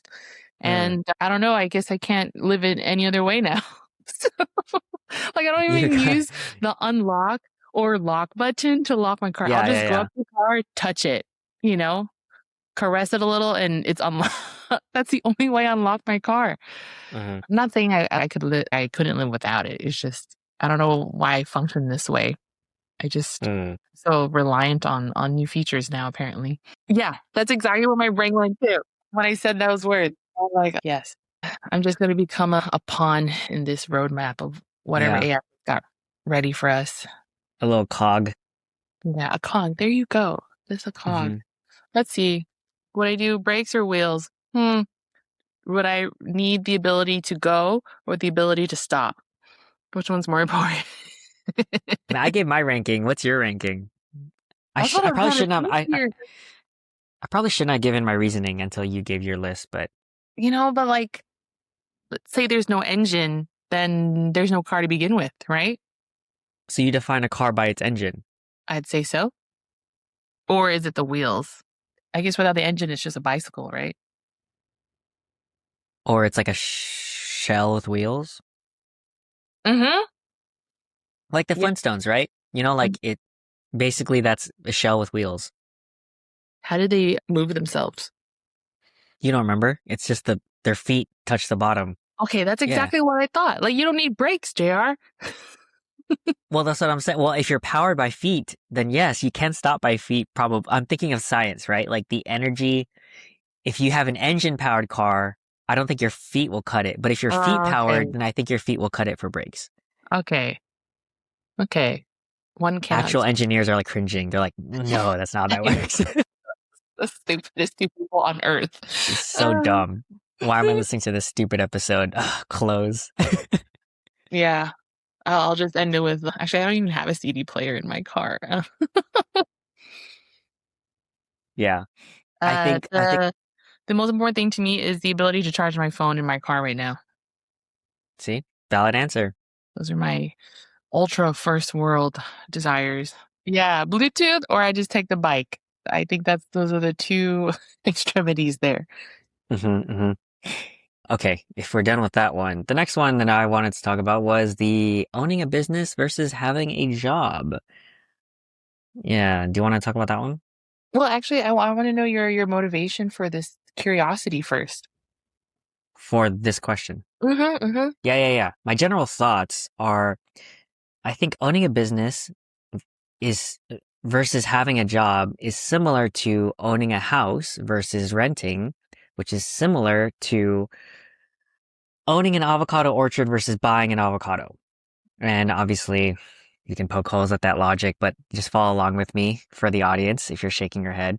So I see it in this binary of more overhead and risk and ownership, but also maintenance, less overhead and risk and maintenance, but obviously more, not, I don't even want to say obviously more price, but hopefully you can see the parallels. Like owning a business, obviously it's really risky. more income potential, but it's also more of a headache and it never goes away. Whereas a job, you can clock it in for the hours and then just go home, be done with it.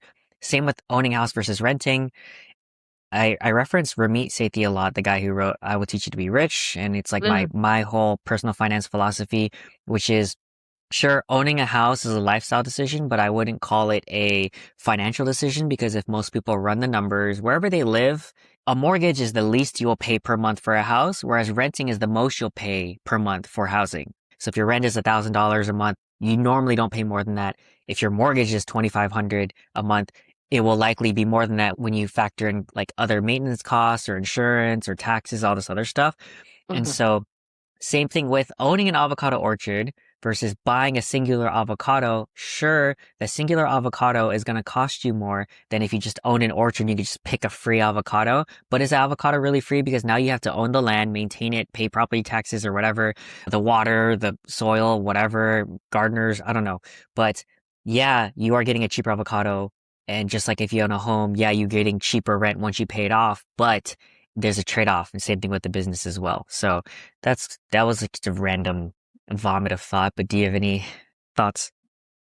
yes, as you were just talking about the avocado orchard as well. Now I'm just curious if you can make a case for and against why someone would want to invest in an orchard or a house versus just getting the avocado or renting.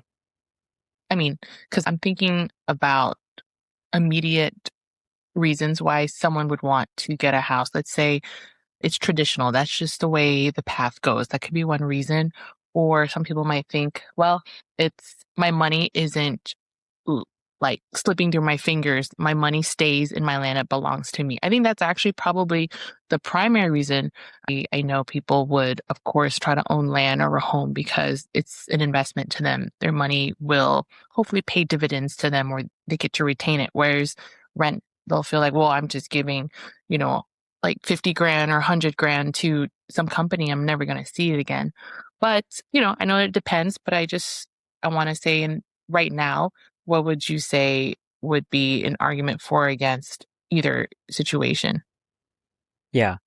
And yeah, I think what you brought up is the traditional viewpoints of like Hmm. owning versus renting. And that's Yeah. why I parallel it with owning an avocado orchard. Because if you put it in that sense, people will understand that it's not easy to just own an avocado orchard. There is the purchasing, the maintenance, and yeah, you are getting dividends with free avocados for the rest of your life or whatever. But it's not as easy as just you throw in money and then you get a return on investment. Whereas if you buy an avocado, would you ever say that, oh, I bought an avocado, I wasted my money and therefore I'm not keeping my money? And I would say the reason why I parallel that is because no, most people would say, I bought the avocado, I got the value out of it, I got what I paid for, and therefore I'm not losing money, right? Obviously, if you're looking at return on investment, buying an avocado orchard is going to give you an in return, but it doesn't mean you lost by buying a singular avocado from the store. And I see that the same thing as renting. You didn't waste money on rent because you got the value out of living in a place for a certain time. And I also propose in personal finance, if you don't run the numbers, like if a regular 30-year fixed mortgage, whatever, if you don't run the numbers, you realize that you're paying more than 15 years worth of interest, not on your house, but interest paying back the loan. And so are you really optimizing your money at that point when in fact you could just rent, save that 2 grand extra you would be or whatever that amount is, put it into the stock market and then you get your 10 to 12% returns or whatever. And then from there you'll have a large lump sum, which you could buy a house cash at that point, but you still got the value out of your renting. So obviously numbers are numbers and you can have hard logic, but I don't discount the fact that a house is a lifestyle and value purchase. So therefore, I would never say buying a house is wrong in any situation. I would say it depends on your financial situation and your value system because people would want a house because they have a family, they want to host people, they traditionally just want to have that traditional house situation. And that's great. That's awesome. That's your whole decision.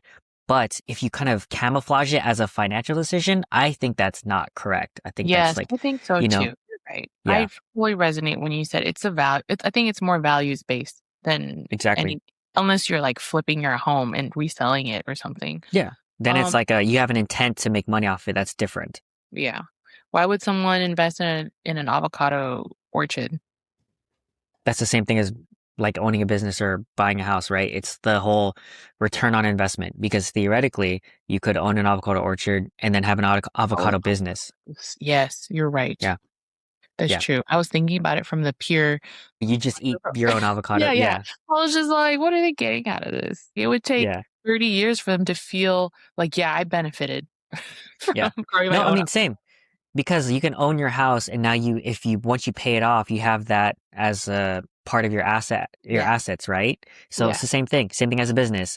If it's successful for the long term, you can sell it, whatever, and you get money from it. I think the parallel is that it's a long-term thing. It's not an immediate, I get value out of this one store-bought avocado.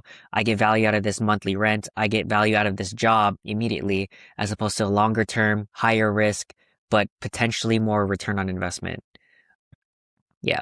So, so I guess to bring it all back, it's not necessarily, of course, I've never said it was like a right and wrong. It was more of like Yeah, what no, you never. value more on That's because exactly it. Hmm. yeah, exactly. Because some people like myself, I enjoy renting because I enjoy not paying 15 years worth of interest. And then I know what to do with my money intentionally. But other people would want a house because they have dogs or they have kids or they have a family and they're married and they want to live in a certain spot. That's fantastic. I Yes. also would not want to own an avocado orchard or a business or that, like a brick and mortar. But I think to some people, it makes a lot of sense. Do you want to own a business someday? Yes. Well, yes, I think I have a lot of things that I have intent to make businesses. This podcast for one, my coaching practice, which actually is technically a business, but it's to scale it to the next level is what I want it to be. And so I think the only way to get actually wealthy, like wealthy to the level that I want is to own multiple businesses and to leverage that, whatever, investments, etc. Yeah. How about Yeah. you? When I was younger, I always wanted to also lead a company. We talked But about this, like you wanting to be a CEO, is that it? yeah, you're right. I think our last episode we did. We did talk about it. Because actually, like, why would you want to be a CEO? And you're like, oh, just to have influence and to do some good work and to steer the Um, ship sort of thing. yeah, like kind of being in control of my own operations and how it's done. Yeah, basically. I guess it's just basically you get to be your own project manager, but really magnified by 100. So, Yeah. but the thing that intimidates me is, let's say your company grows to be like 10,000 people. Like I think about that sometimes. Like, because I mean, I obviously have not ever been in the C suite, so I don't know what it feels like to have to be responsible for 10,000 employees. So I'm just curious what managing all that is like and what are things I have to think about. But I'm sure I can read it in a book. So, Mm. yeah. So you don't have any real interest in doing that anymore, or I have this preconception that it's going to be extremely high stress because, as you get to management and director levels, I know people have to make that decision of, oh, do I sacrifice personal time, family time, because my job will demand more responsibilities, overtime. So I only imagine as you get to those levels, I mean, unless you're like a great entrepreneur or something and you call your own times and other people work for you and you don't have to be on call. I just feel like the path there is going to be really stressful. And I don't know if that's how I want to continue to live for the next couple decades, if I, am afforded that much time on this earth. So I don't know. I think I'm wondering yeah. what to do with my prime time. So what about a question of scale? So I know in this sort of C-suite CEO situation, it's thousands of employees or whatnot. But what about a scaling down of like maybe a dozen employees or at most a couple hundred or 100 or so or something like that? Do you think that's feasible for Yeah. you? Oh yeah. Okay. Well, then now we're starting to get into more of like, do I have the talent to be able to delegate? That's a weakness I have, is not being able to delegate very well. I could do it, but I have this insecurity that Like regardless of scale, like regardless of if it's a dozen employees or like thousands, you're saying you're not yeah, you're not strong at delegating. yes. Just because earlier in our conversation I was talking a lot about how I'm so used to doing things on my own, being a doer, whereas sizing and then seeing the big picture what people have to do in the long term, it's not something I'm as good at as just jumping in and doing it myself. So it's quite difficult for me to explain to someone else, this is how to do it, and hopefully we can get there, right? So, so yeah, so that one, I'm not that great at it.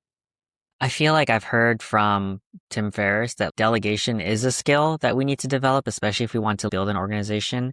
And so I think about that too, because I'm the same. I think for me, my natural inclination is I definitely can do it better than someone else, and or the effort to train someone to do what I do is not worth it. So I totally agree. How I approach it or how I'm going to approach it or am approaching it is I think my scale of being a CEO or whatever, like owning and founding and running a company would be it's not going to be more than a dozen employees. Maybe I can hopefully start off with a few businesses that are really just a team of two or three, right?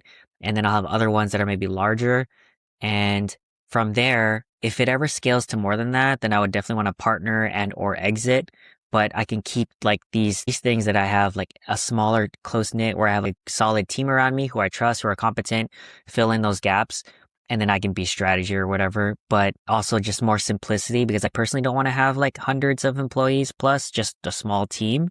And I Yeah. think that scale for me is like perfect because I have just the right amount of autonomy and control, but also like delegation. So I'm not super stressed out and it allows me to be able to unplug because it's such a small scale operation that I'm not like stressed out constantly that I have like 100 employees I need to make payroll for. It's just like, oh, it's just a couple, you know? And I think in technology these day and ages, it's super possible because people have these lifestyle businesses where there's a solopreneur or they have a Mhm. small team. So I'm like, okay, I think it's feasible. I agree. Yeah, that's true. I think if you had 10,000 employees at that point, you're only having like 10 people report to you. And those people are the ones that are handling their pyramid, I guess. Yeah, Um, sure. that's true. Yeah, maybe at that point, you'll be so out of touch from everyone else in your That's company. true too. Yeah, also that too. I just don't want too much complexity because now if you have thousands or hundreds of employees, it's not about building a product and stuff. It's also about maintaining an organization, Yes, yes. you And know? just getting investors, I hear. Yeah, no, that So, too. I definitely don't yeah. want to have any of Mhm. my personal companies be involved with investors. Like, nah, this is mine. Like, Yeah. Yeah. So I guess owning a business and having a job. Well, right now I'm doing a little bit of both. I mean, of course, I have my job, but I have my side hustles, my online businesses and things. So I use that as sort of my ways to practice and experiment with running a business. But I don't know if I'll ever get to a point where I want to hire more people or anything. I don't know. It's just not really in my game plan. Of course, if I wanted to be a CEO, I would absolutely. But it's just right now, realistically, I'm just really comfortable just being the solo entrepreneur, not yeah, part right now. definitely. Yeah, to get to that next level, it takes a lot more figuring things out, right? Or developing those skills. Yeah.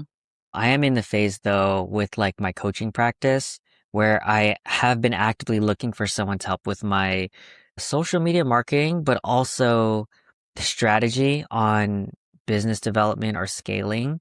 And so after lots of like dead ends, I found this company that I'm hopeful for. I literally signed a contract or an agreement yesterday, or maybe it was this morning of they seem like they're really competent and it's like a small team of three people and they have sectioned off like, okay, this person's going to do strategy, this person's going to do content. And then after month one, if it works out, we can move forward to month two, which is going to be like brand awareness is month one. And then month two is going to be like building out that funnel and Hmm. the email list. And then from there, whatever whatever your audience responds to in terms of content and the funnel, then we can design a product around that. And then you'll have this sort of traditional funnel of being like a coach in a specialty field, like a teacher sort of thing with digital products and coaching and whatnot, because that's kind of what my business model is. And so I'm like, okay, I don't want to have to learn these skills of brand awareness and driving conversions to Yeah. sales. Yourself. But so let me hire and outsource. That's where that outsourcing question came from. And Yeah. so outsourcing that because I know that's a skill set I don't want to try to knock my head against the wall to learn. And if it works out with them that they seem they know what they're doing, then ideally I can scale it to, 3 or 4 figures a month ideally, and then it'll pay for itself at that point. But I think even going through this process of paying for outsourcing, even though I'm not technically like making a profit at this point, I think it's worth it because at least now I get to learn how to delegate on a small scale. And so I'm kind of inching towards that of building out my small team. Yeah, no, that's really smart. You're right. I think that in areas where you could save time, in areas where you're not an expert, it just pays and how many fold so much just to have someone who's professional do it for you and you can actually focus on the next milestone or something. Yeah. So we'll see how that goes. I'm pretty excited. Hopefully it goes well. I hired a couple other social media managers and it was like so bad. I was like, what? Have you guys ever even been on social media? What kind of content you're creating? Like it was like static images of just like text. And I'm like, Oh. wow. So I'm paying for static images that I could run through ChatGPT and get. I'm like, that's not going to scale at all. It's not going to convert anyone to be like, oh, we should listen to this guy and buy his products and get coaching from him. Like it's just literally a text image. So yeah, there's a lot of really bad contractors out there or gig workers. I don't know.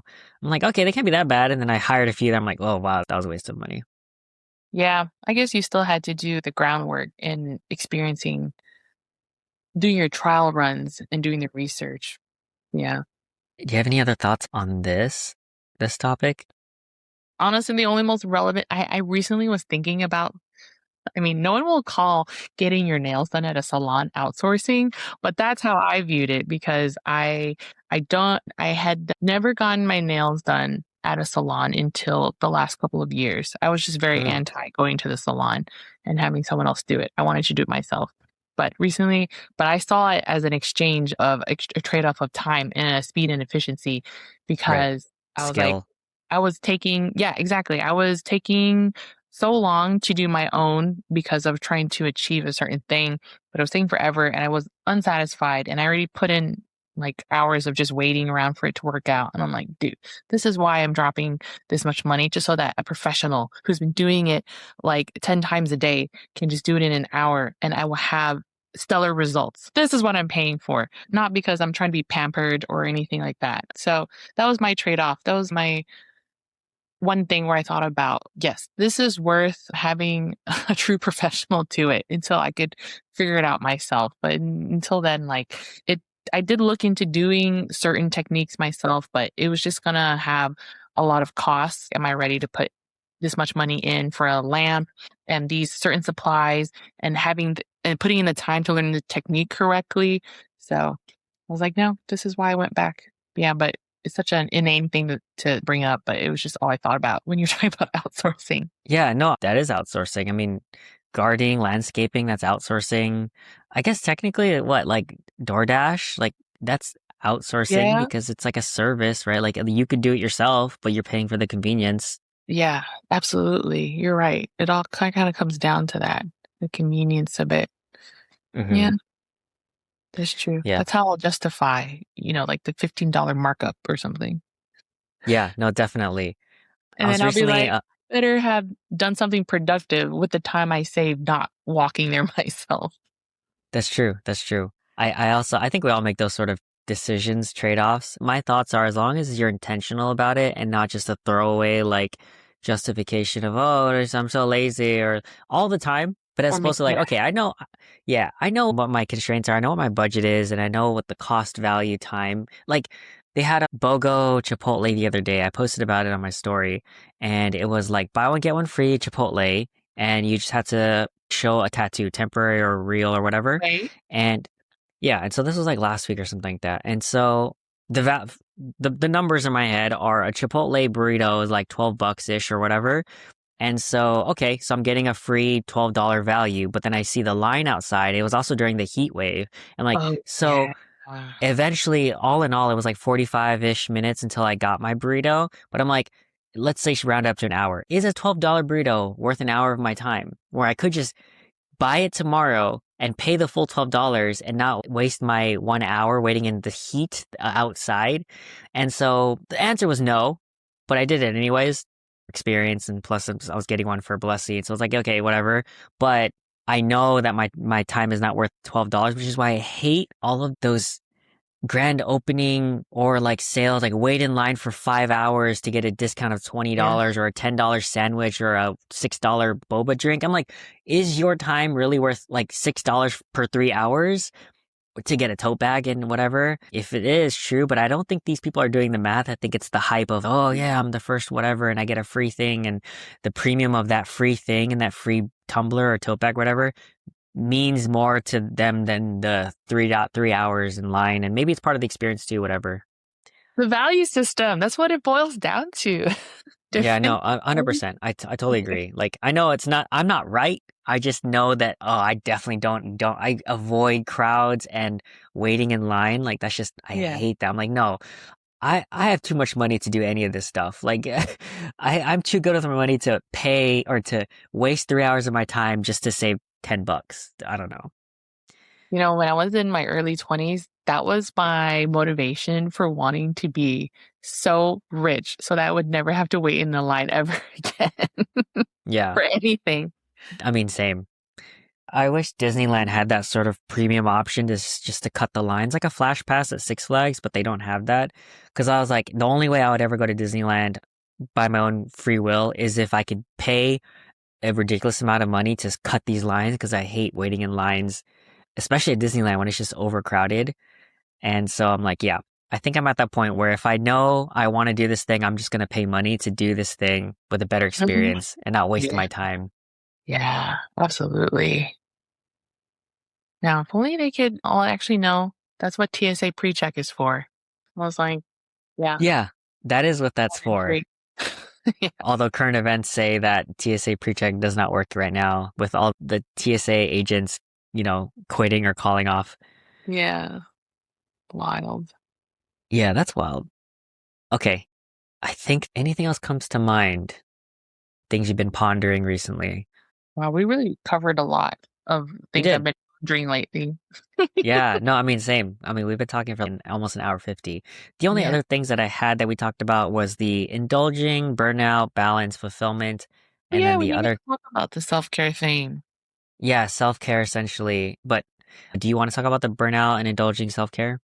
Mm, well, I don't have like a pointed question about it. All I can Hmm. speak to is my relationship with it right now.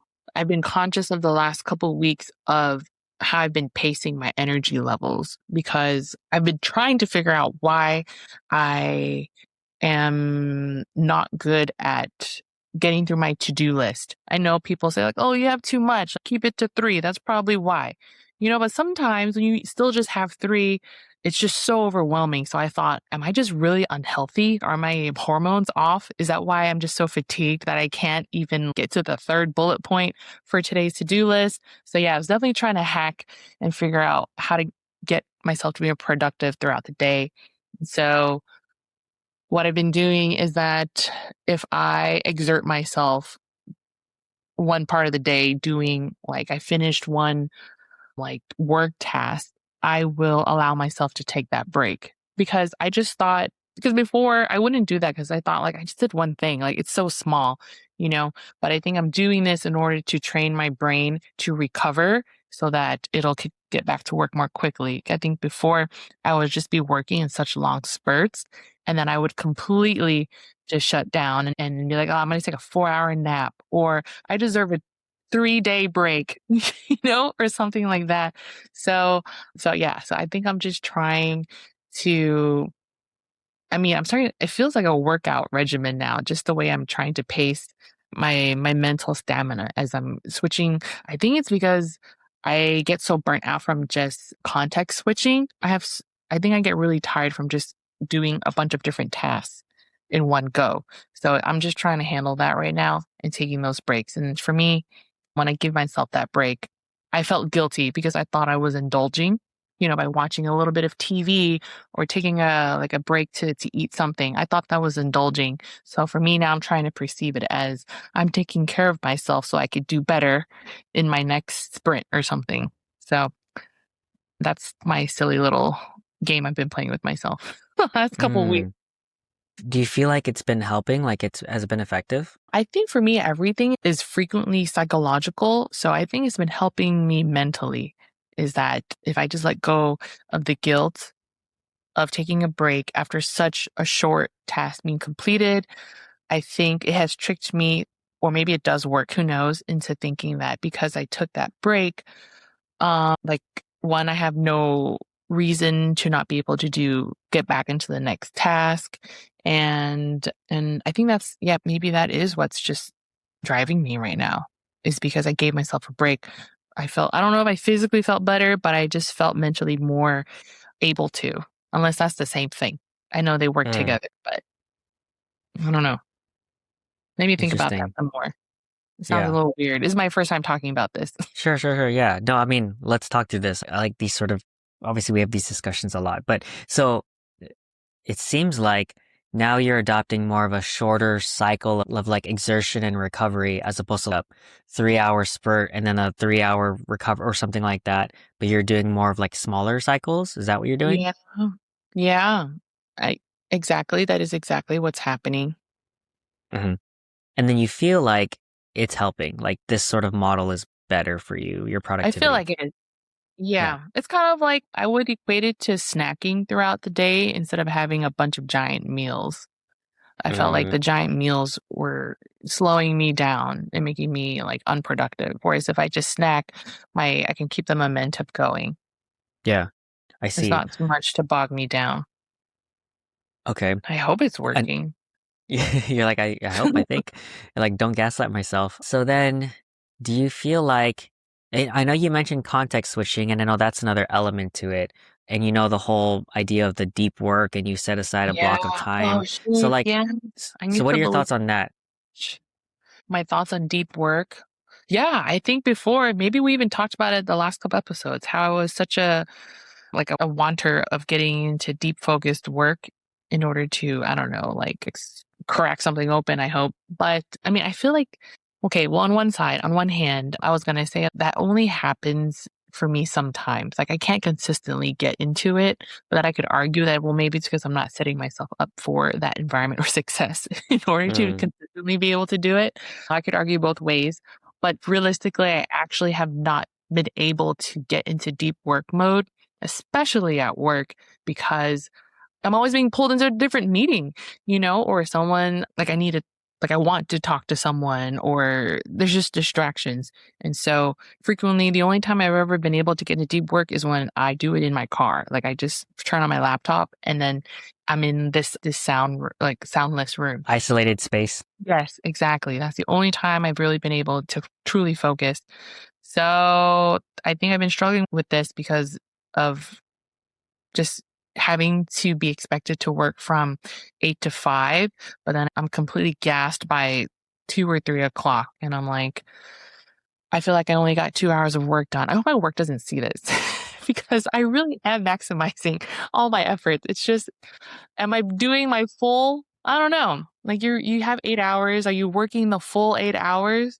So it's just, you're given so much time throughout the day. I'm just trying to figure out like, it would be wasteful to just be tired, like 3/4 of it or something. Have you tried not being tired? So hard. Yeah. Never occurred to It's me. easy, Julie. Just be not tired. Just have energy. Yeah, It just solves your problem.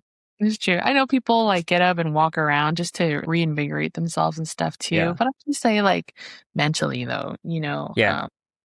And you work yeah, from home, right? three out of the 5 days I do. Okay. Do you find it's different when you're in office or no? It is. I mean, I love being in the office because I get to see coworkers, socialize, because that invigorates my motivation to do a good job at work. Because, Okay. like I said, the community, I feel like we're all In the working toward environment. the same future together, you know? Yeah. But the trade-off is that I can't focus on anything. So I often stay really late at work. That's when I can focus, is when there's no one in the office. Okay. Interesting. But I So, can only do that because I'm like single, unmarried, no kids, you know? So of course. yeah, no pets. Yeah, right now you can. So you're saying that productivity wise, in office, out of office, not really a difference, but obviously you're a little bit more energized because you're around the environment, your coworkers, etc. But it also seems like you understand the value of deep work and you would like to get into it, but sometimes it's hard to because of the environments or whatever. But also it's because you're being pulled into meetings, so it's like manager versus maker schedule. Like Mm, you're naturally in like a manager schedule because of these meetings. Not necessarily saying you're a manager, but it's that yeah, because you're context switching because of all these different meetings, as opposed to like you're a maker schedule where it's like you have 3 hours of block time. And ideally, if you have that space and you're not distracted, then you could do all those things. that's true. Yeah. People have advised me, like, why don't you block off safe space times in your schedule too? I think I've been resistant to it because I want to be able to be responsive or something. But yeah, maybe that's the issue. Maybe I need to draw some boundaries. Oh, yeah, there's that too. I didn't prescribe anything. I was more just like trying to figure out all the situations, like all the elements. Cause I totally agree and I understand too. Cause I think I feel the same way where I know I don't get more than X amount of hours of productivity.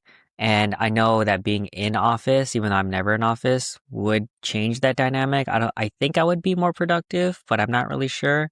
But also am in dragged in a lot of meetings. So by the time it hits 2 p.m., I'm like, did I get any work done? Because I was in like 4 meetings and it's draining. So there's a lot of pieces to that. Yeah. So yeah, so that's what I've been doing in order to do immediate self-care. Mm, And then I think when I start getting burnt out, I start to indulge because mm-hmm. you're just running on fumes and you're like, well, I deserve the whole pizza this Friday. I've been working so hard. I see. The self maintenance, though, I always, I have this, someone told, what did they say? Something about your future self. Yeah, but either way, I've always thought I liked it and I wanted to pursue the thought of I'm taking care of the person I'm going to be in 5 years from now, you know? So, yeah. One of the reels on this page, we talked about it, self-care versus luxury purchases and indulging. And I was like, well, I understand the sentiments.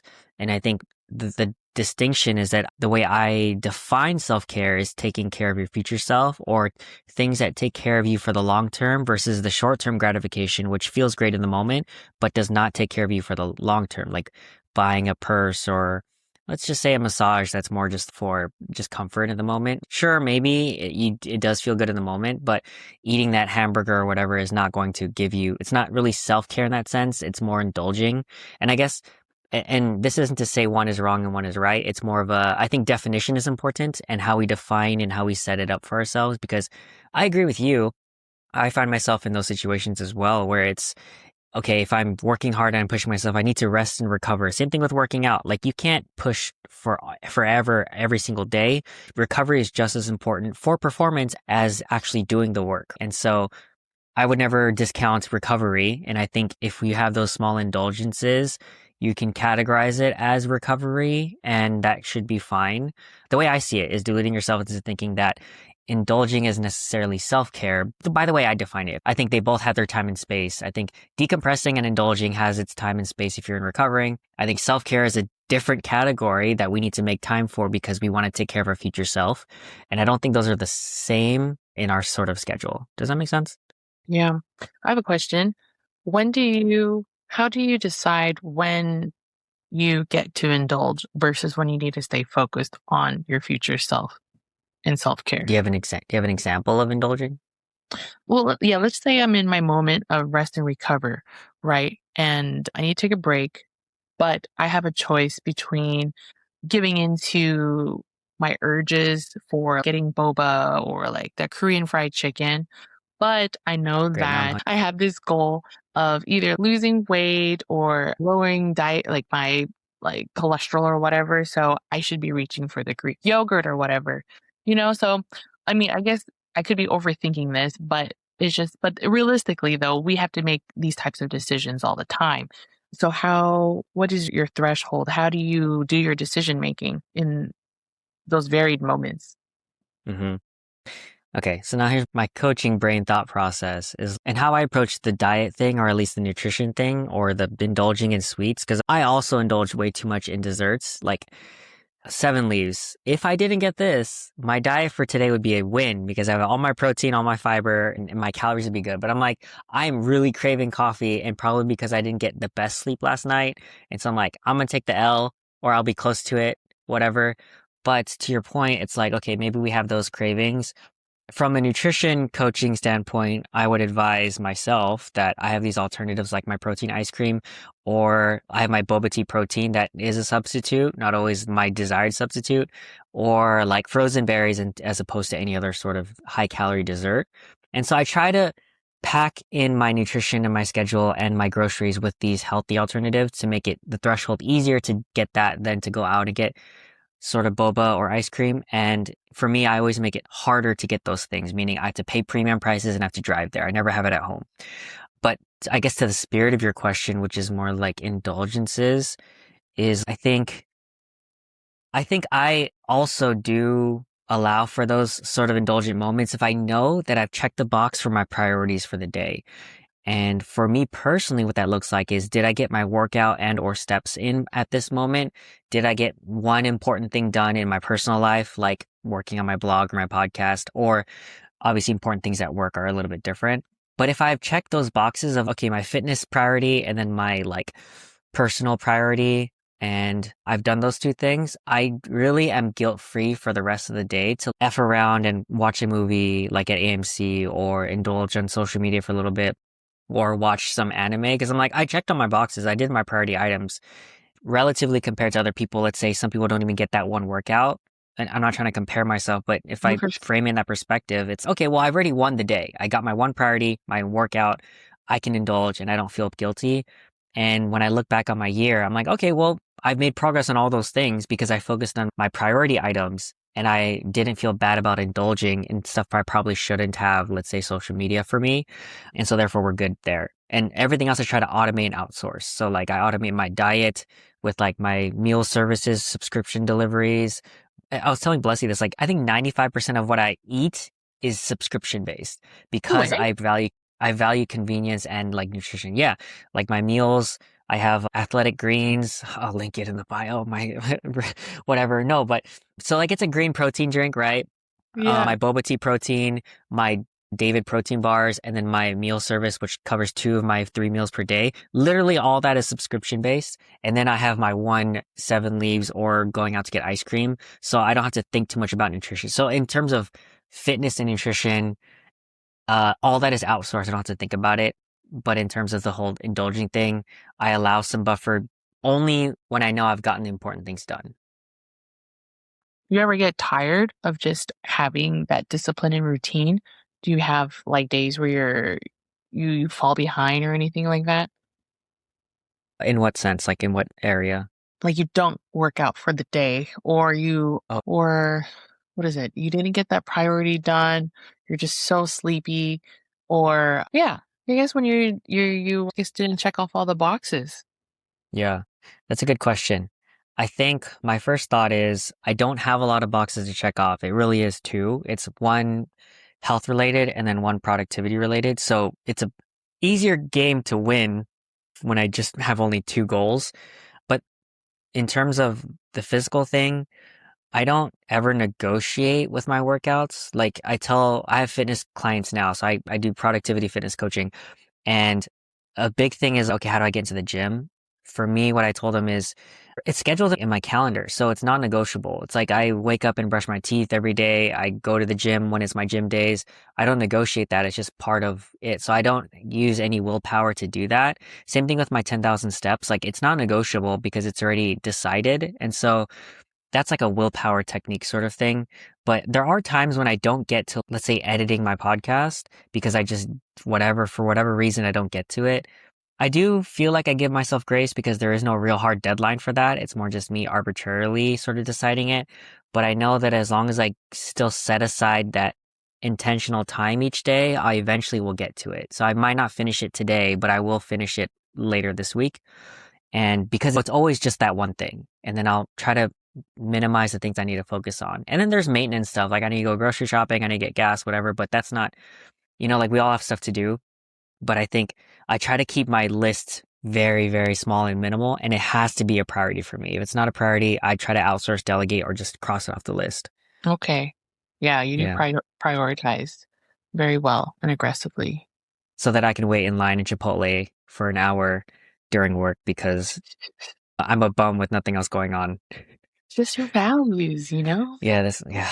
That no, that was that. I mean, that was from 2 to 3 p.m., man. That was during work hours. I was just like, oh, fuck it, like let's just go. And I'm like, this is not worth my time, but we're gonna do it anyways because I like the story that I get to tell now about Oh how my annoyed I God. was.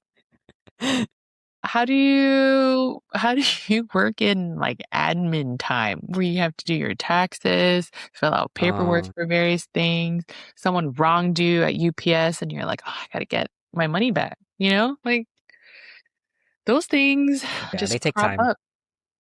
No, I agree.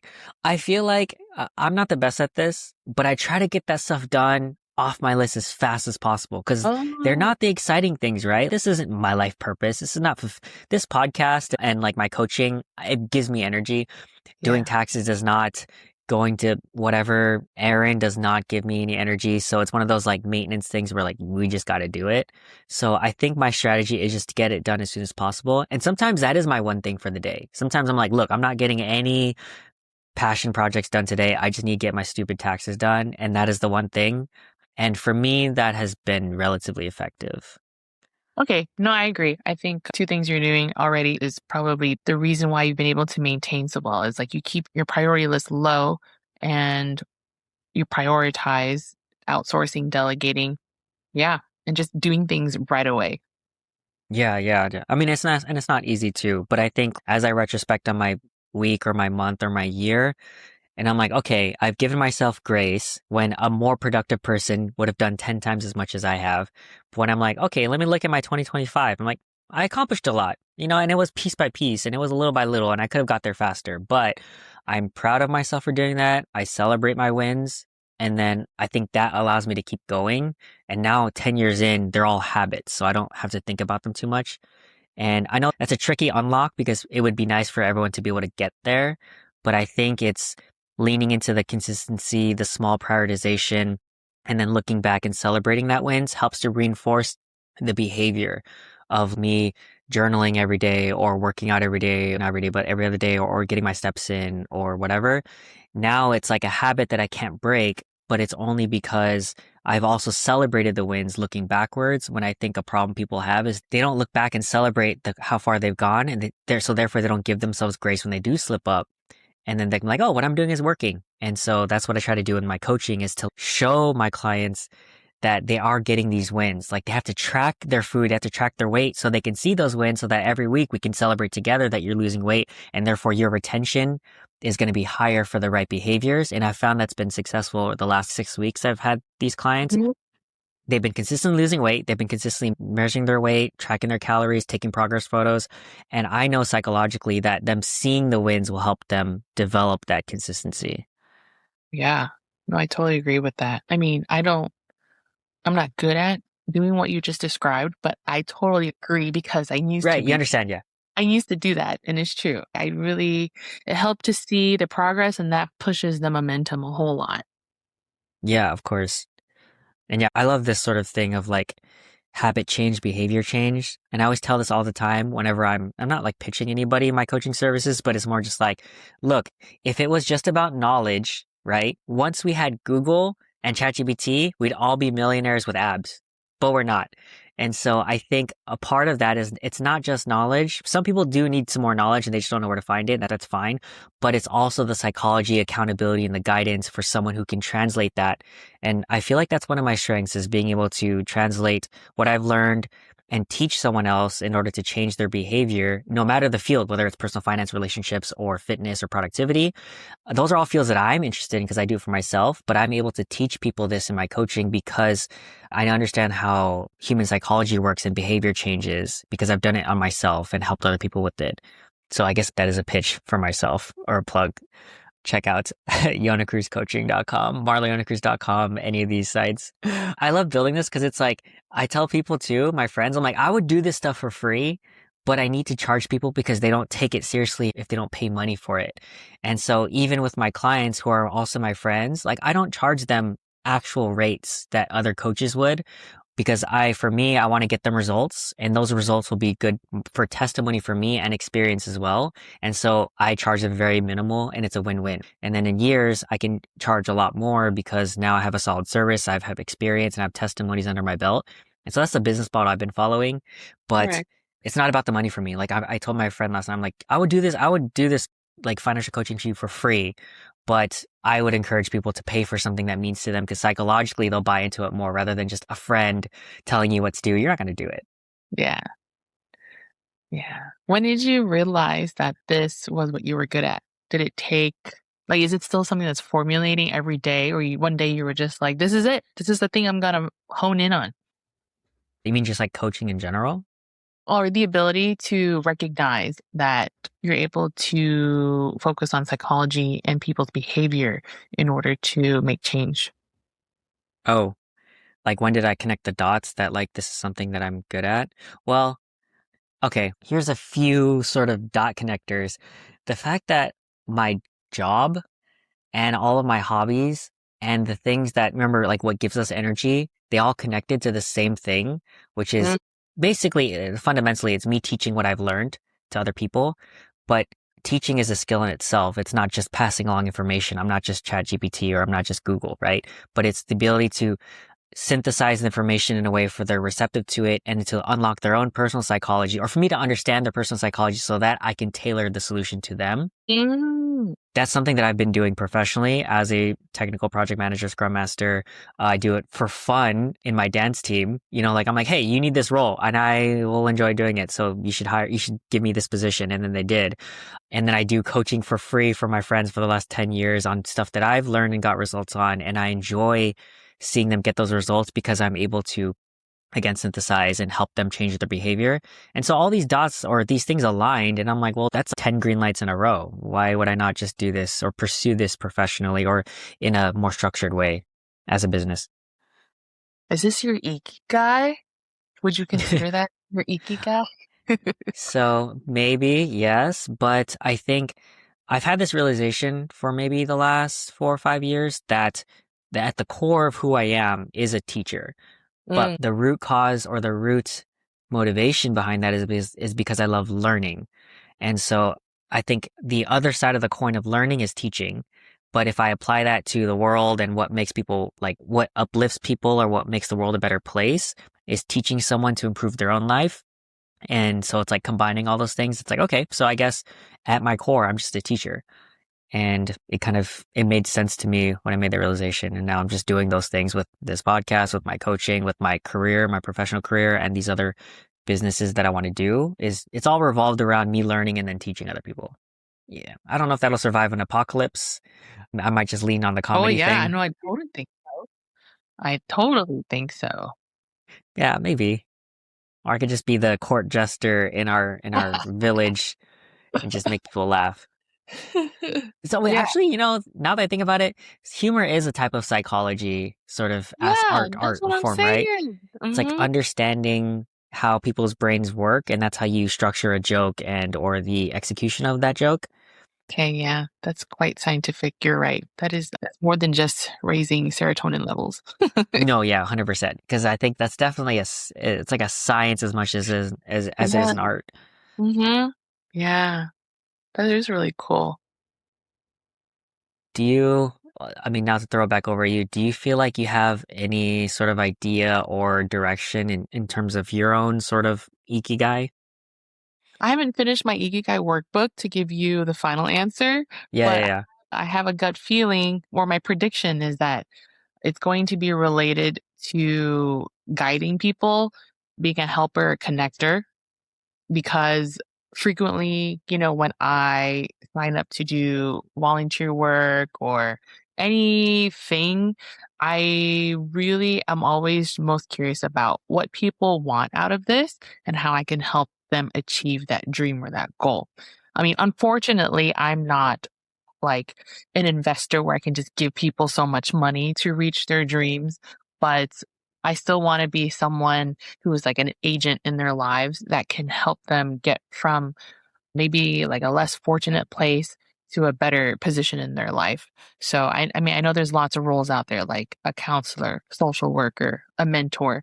So I want to be able to do something like that for I don't know what space it's going to look like. I think I'm still exploring that for the next maybe 10, 20 years. But let's just say, I'm just throwing stuff out right now. I told you a long time ago that in retirement, I wanted to run a cafe with an open mic, you know? And so for me, the purpose was to have a community center for people to come to and enjoy, what is it? Well, like, I guess to witness their community coming together and performing and stuff. But another one is I don't know if you've seen the movie Honey with Jessica Alba, but Oh, that's throwback. yeah, so in there, she runs a center for kids and teaches hip hop and stuff. I was like, I want to run a center for kids, give them a safe space to go to and stuff. Culture Shock LA does something like that already for the community. And then I once talked to a mentor and they told me like, hey, you seemed pretty in touch with your Buddhism roots. Like there are people who have been kind of like the Dalai Lama, but who have kind of been appointed, I don't know, spiritually or practically appointed, but they've been appointed in this life to be that person that is just like doing things for people, trying to help people in life. That's kind of like their sacrifice in the world. That's their role, is that they are just there to help people get to where they need to be next. So I don't know. I haven't really explored that, but she told me about that concept. So I need to figure out who these like opposite of Grim Reapers are, like Mm. the anti of Grim Reaper. So the person that guides you through life and enables you to the next positive step. Oh, I see. Interesting. Oh man, there's a lot of. Have you watched Zoolander? No. It's an old movie. Okay, well, it's Ben Stiller. He's a male model. It's a comedy. It's one of my favorite movies of all time. And so he creates a center for kids who can't read good. And it's just so stupid. But he's like, yeah, the Derek Zoolander Center for Kids Who Can't Read Good. And anyways, I can't do it justice, but it reminded me, like, a center for kids, like, who can't read good. And then they build this model where it's like to show what the building would look like. And then he looks at it and he like throws it on the floor. Anyway, it's about male models and how they're supposed to be stupid. And so he plays a really dumb character. So he sees the model and he like throws it on the ground. He's like, what is this? A center for ants? How can you expect to teach kids how to read when they can't even fit inside the building? And then they're like, it's just a model, Derek. And he's like, no, it has to be real human size. It has to be 3 times bigger than this. You're absolutely right. And so, yeah, it's so A dumb. center for ants. A center for ants. Oh, yeah, it's so stupid. My sister and I grew up quoting that movie. But Gosh. no, I like that a lot. And what was the other thing I was gonna say? For being like a guiding person, there's a lot of things that came to mind, but I feel like there is a lot. Oh no, sorry, let me go back to that. The cafe dream. You're the third person now on this show who has wanted to open a cafe, but I in a community know. space, There's just right? so Did we talk many about of them. this? No, but you've told me that you had a friend who also had the same thing. And, Yeah. and honestly, now that I look up on Yelp, I'm like, there are so many people who are creating their third place, So I was like, I think this says something about our generation. So, Yeah. It makes a lot of sense, that desire to have community and like a space, but it's also like the coffee shop vibe or community space fits that sort of like pain point or that desire. And so I think that's why we're manifesting all the same dream. yeah. Yeah. Yeah. So that's why I'm saying I don't know what mine is, just because there's already a lot of it out there. I just need to be able to figure out what it is I specifically can gap that I could fill that doesn't already exist.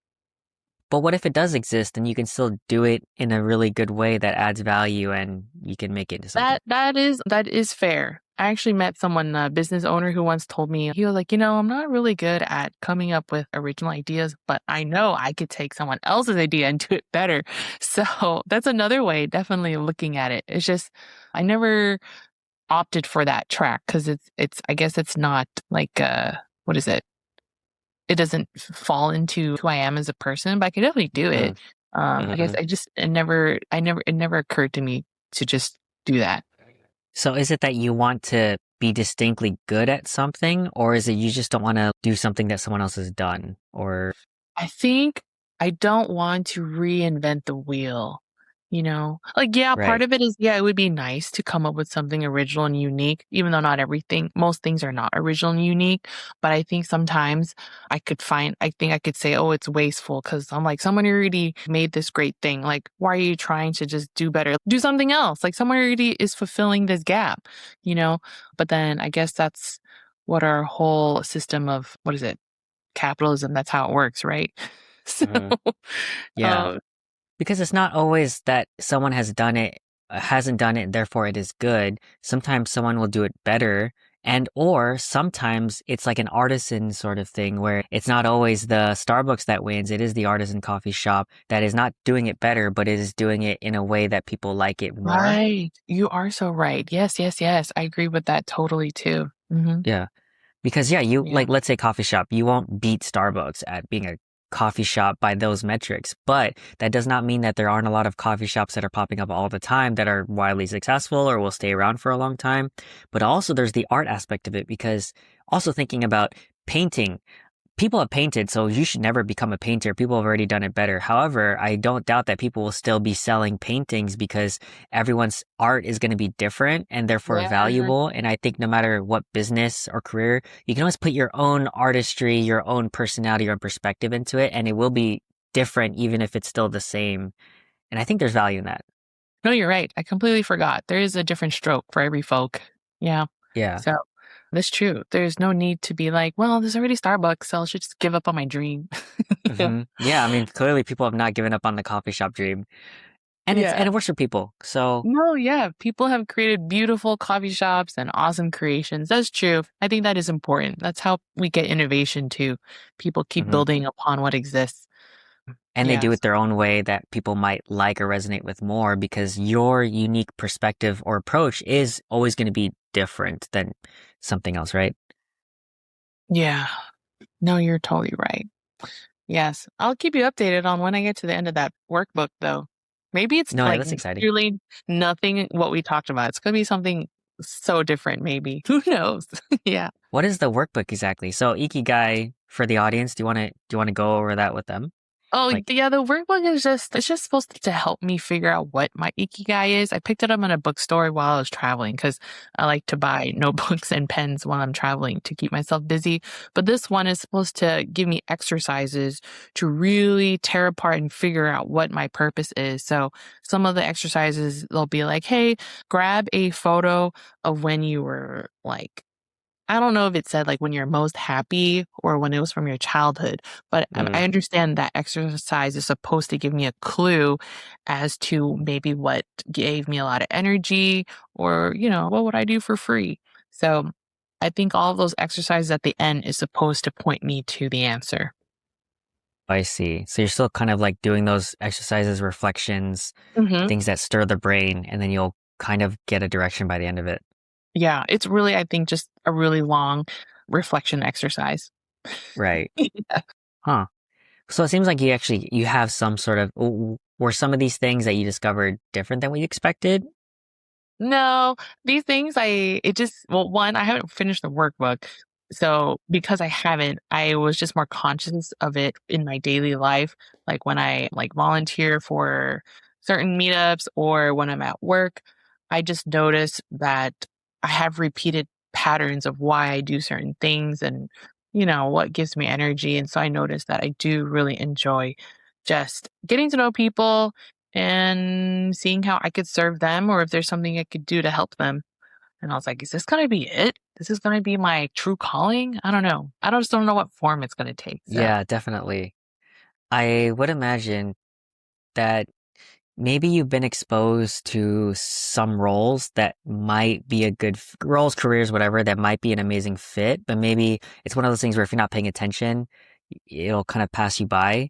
So yeah. maybe there are things that are a really good fit for you, but you just like haven't focused or seen it or noticed it Yeah, yet. no, absolutely. Absolutely. That was kind of one of the cool things about being random in my 20 and 30s, or mostly 20s, is that I just said yes to a lot of opportunities that came up. I never thought I was going to teach dance for kids or do those things, but I just said yes because the opportunity came up.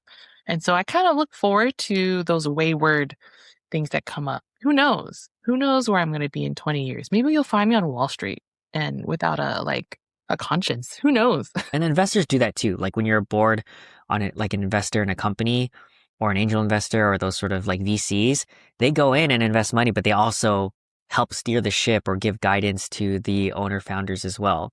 And so that's a high money version of what I feel like you're saying of that sort of function is, doing that. But obviously like social Um, worker or things like that are other options that yeah, aren't like as you're right. lucrative. Yeah, they do exist in every way possible, Mhm. just different names.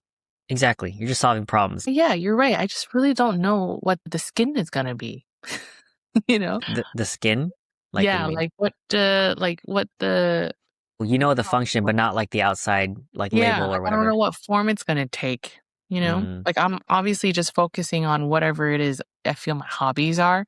uh-huh. But when you were talking about that, I was thinking about there's people who end up in the industries they are because they've been working at it in a similar pipeline. Like they went to school for it, they were able to go from entry, senior, etc., in order to get to where they are. But then there's also stories of people who kind of just fell into it, or maybe it was their hobby and they like to just tinker with this and that, and they just are just excellent at it now. My question is, do you think there's any more correct path, or it just really depends on the person in terms of your ability to succeed in that area? Is Seed? there a way that guarantees more success? Oh, Because you're such a in one pragmatist. way, I see the person who is just tinkering with things, they're successful because they just do in their free time, so they innately, inherently just are passionate about it, right? Hmm. And maybe And they that's what get makes better it. at it. But then the other side, it's because they have all the experience, they've been exposed to it for 15 years, and maybe that's why they're so successful. Is there something you could speak to for both scenarios? So they just happen to be good at it because they've just been doing it for so long, but it's not necessarily by choice. Is that what you're saying? That's just my hypothesis. Like Okay. maybe that's Like one it. Is. option. Okay. I think I understand what you're saying or asking. And this is kind of the same advice that I usually give to undergrads when I do these random alumni panels at like UCI and stuff like that. Yeah. I just go straight up ask them, I'm like, what are you most worried about? And how can I alleviate those fears? Right. Okay. And obviously it's always career related, etc. And then I bring it back to, okay, so if you're scared about being employed and being a productive member of society and making a stable income, etc., how do we get there? And so if we reverse engineer that answer, it's high paying job, stable career. Sure, whatever. How do we get that high paying career, stable job? You have to develop skills, obviously, skills at that. What is the best way to develop skills at something that's meaningful or whatever? It's by doing it for a long period of time. How do you do it for a long period of time? You could be forced to do it for a long period of time, but I think a better way is finding what you're naturally good at, what energizes you, those green lights, and that will allow you to persist to do those things for longer periods of time. If you have a choice, obviously, that you'll develop a skill that people will pay you for, that you'll have security from in that order. Whereas, sure, maybe people by luck and happenstance, they fall into a career, they do it, they find that it's just a good fit and they stay there. Great. That's awesome. You're set. Some people who just do it because they're just doing it, but they're not really passionate about it. By 15 years, sure, they develop the level of skill Mhm. and sure, they get paid a lot, but did they enjoy the journey? Were they stressed out every single day because they're doing something they're not meant to do? Obviously not ideal. But what I would suggest someone going into the workforce is do a lot of things like what Julie has done and then try all those things and try to tinker at them. Or if you can make it a career, great. But the more you cast your net wide when you're early in your life so that you can start going towards those things that you like, see those green lights, you get energy from that. That's probably something you would have more sustainability to develop skill at because if you love doing it, you'll probably do it more easily in 20 years rather than you're forcing yourself to go to law school or medical school and you're not really meant to do that. And therefore, for me, I guess maybe to answer the question, that to me is the more ideal, most successful rate to a good career and or stability, financial, etc. Is you need to have the self-awareness and try a lot of things so that you can go up the right ladder and not the wrong ladder for 10 years or 15 years, 20 years. You know what that just reminded me of? I watched Death Note for the first time recently. I Really? yes, and I don't know if there's anything I can watch that will be better than that. So that might be my one and done anime. Yeah. The main character is a genius, but he's so good at anything he does, he's bored. I guess his passion is, how would I describe it? Killing people? No. Yeah, I'm like, is it? It's justice. His passion is Oh, justice, you're I right. think. You're right. There you go. It is Yeah. justice. But I So what forgot was why the I brought it up. It's just when you yeah, were what was talking the takeaway? it, it reminded me of him He's because just so good at everything. yeah, he's so good at it, but he's bored of it. He's not necessarily passionate about all the things he's great at. His true passion is justice, and he really put his all into He the got good death. at it. I will say that. He got good at justice. But it's a little unfair how good he was at everything else. Sure. Yeah. Oh, I can interesting how that's the thing that how you connected the dots is like, well, that's unfair. He's just good at everything. Why can't we all just be, or why can't I be good at everything? I get that. yeah. And he has a passion on top of the thing he's already just like And he has the ability to execute on that passion, which is to execute other people But he had passionately. time to do the Death Note outside of work and school, you know? Yeah, but being like the top student, yeah. But yeah, I like that. But I don't know, did my rambling make sense, or did it answer like what you're asking? Yeah, for sure. I think if anything, your explanation, well, the reverse engineering made sense and all boils down to just your ability to be successful is rooted in what you're good at and love. Both of those have to exist. And I was going to say a third thing, but I forgot what it was. Oh, yeah. Well, sometimes let's say the thing that we're good at and that we're good at and we're passionate about does not pay the bills. And that's the counter argument, right? Like I love painting, but I'm not going to be Van Gogh or whatever. I would still question that. Maybe I'm just a delusional optimist, but I feel like there are people who get paid really well, especially in the internet age or the AI age, get paid really well or can get paid really well based on even those sort of niche things. But I think your success rate still goes up if you pursue things that you genuinely like doing for the adventure, for the process, and Yeah. not just for the outcome. And by nature, you will get good at it. It might not be the end all be all, but I don't think you would regret that journey getting good at something you enjoyed doing. So it's like a win-win. Yeah. Yeah. And maybe you would have to shift one of your values, which is making money, Sure. Yeah, because you're already happy. Why do you need as much money? I don't know. that's true. It's just, it's just, you said something that kind of cropped up in this. I don't know. They're calling contemporary romance these days, but I call it chick lit, chick Yeah, like literature for chicks. But I it's a see. very outdated term. But the character in that book, I guess she's like a poor grad student, but she knows she's getting her master's in writing, fictional writing, and she knows that it's not going to make a lot of money. However, she values having a stable income. So that's why she's choosing to use that instead of writing books, she's going to become a professor so that she could Mm, teach people. But then that person asked her, like, well, are you going to be able to make a lot of money being a professor? She's like, no. However, I'm going to be happy. And so I don't need to live above my means. I'm going to be mm. able to do something I love and I'll have an income and that will sustain me. So that's kind of what I thought about when you were talking about that trifecta. I love that example, and hopefully that's a good takeaway for everyone else because I think that's important. Financial security is important, and having money to sustain ourselves is important. But just like what that character is saying is if you can adjust your desires and needs in this capitalistic consumer society to be what you need, you could have a higher quality of life at a lower expense Mm, if you frame your values and the what you focus on the right way.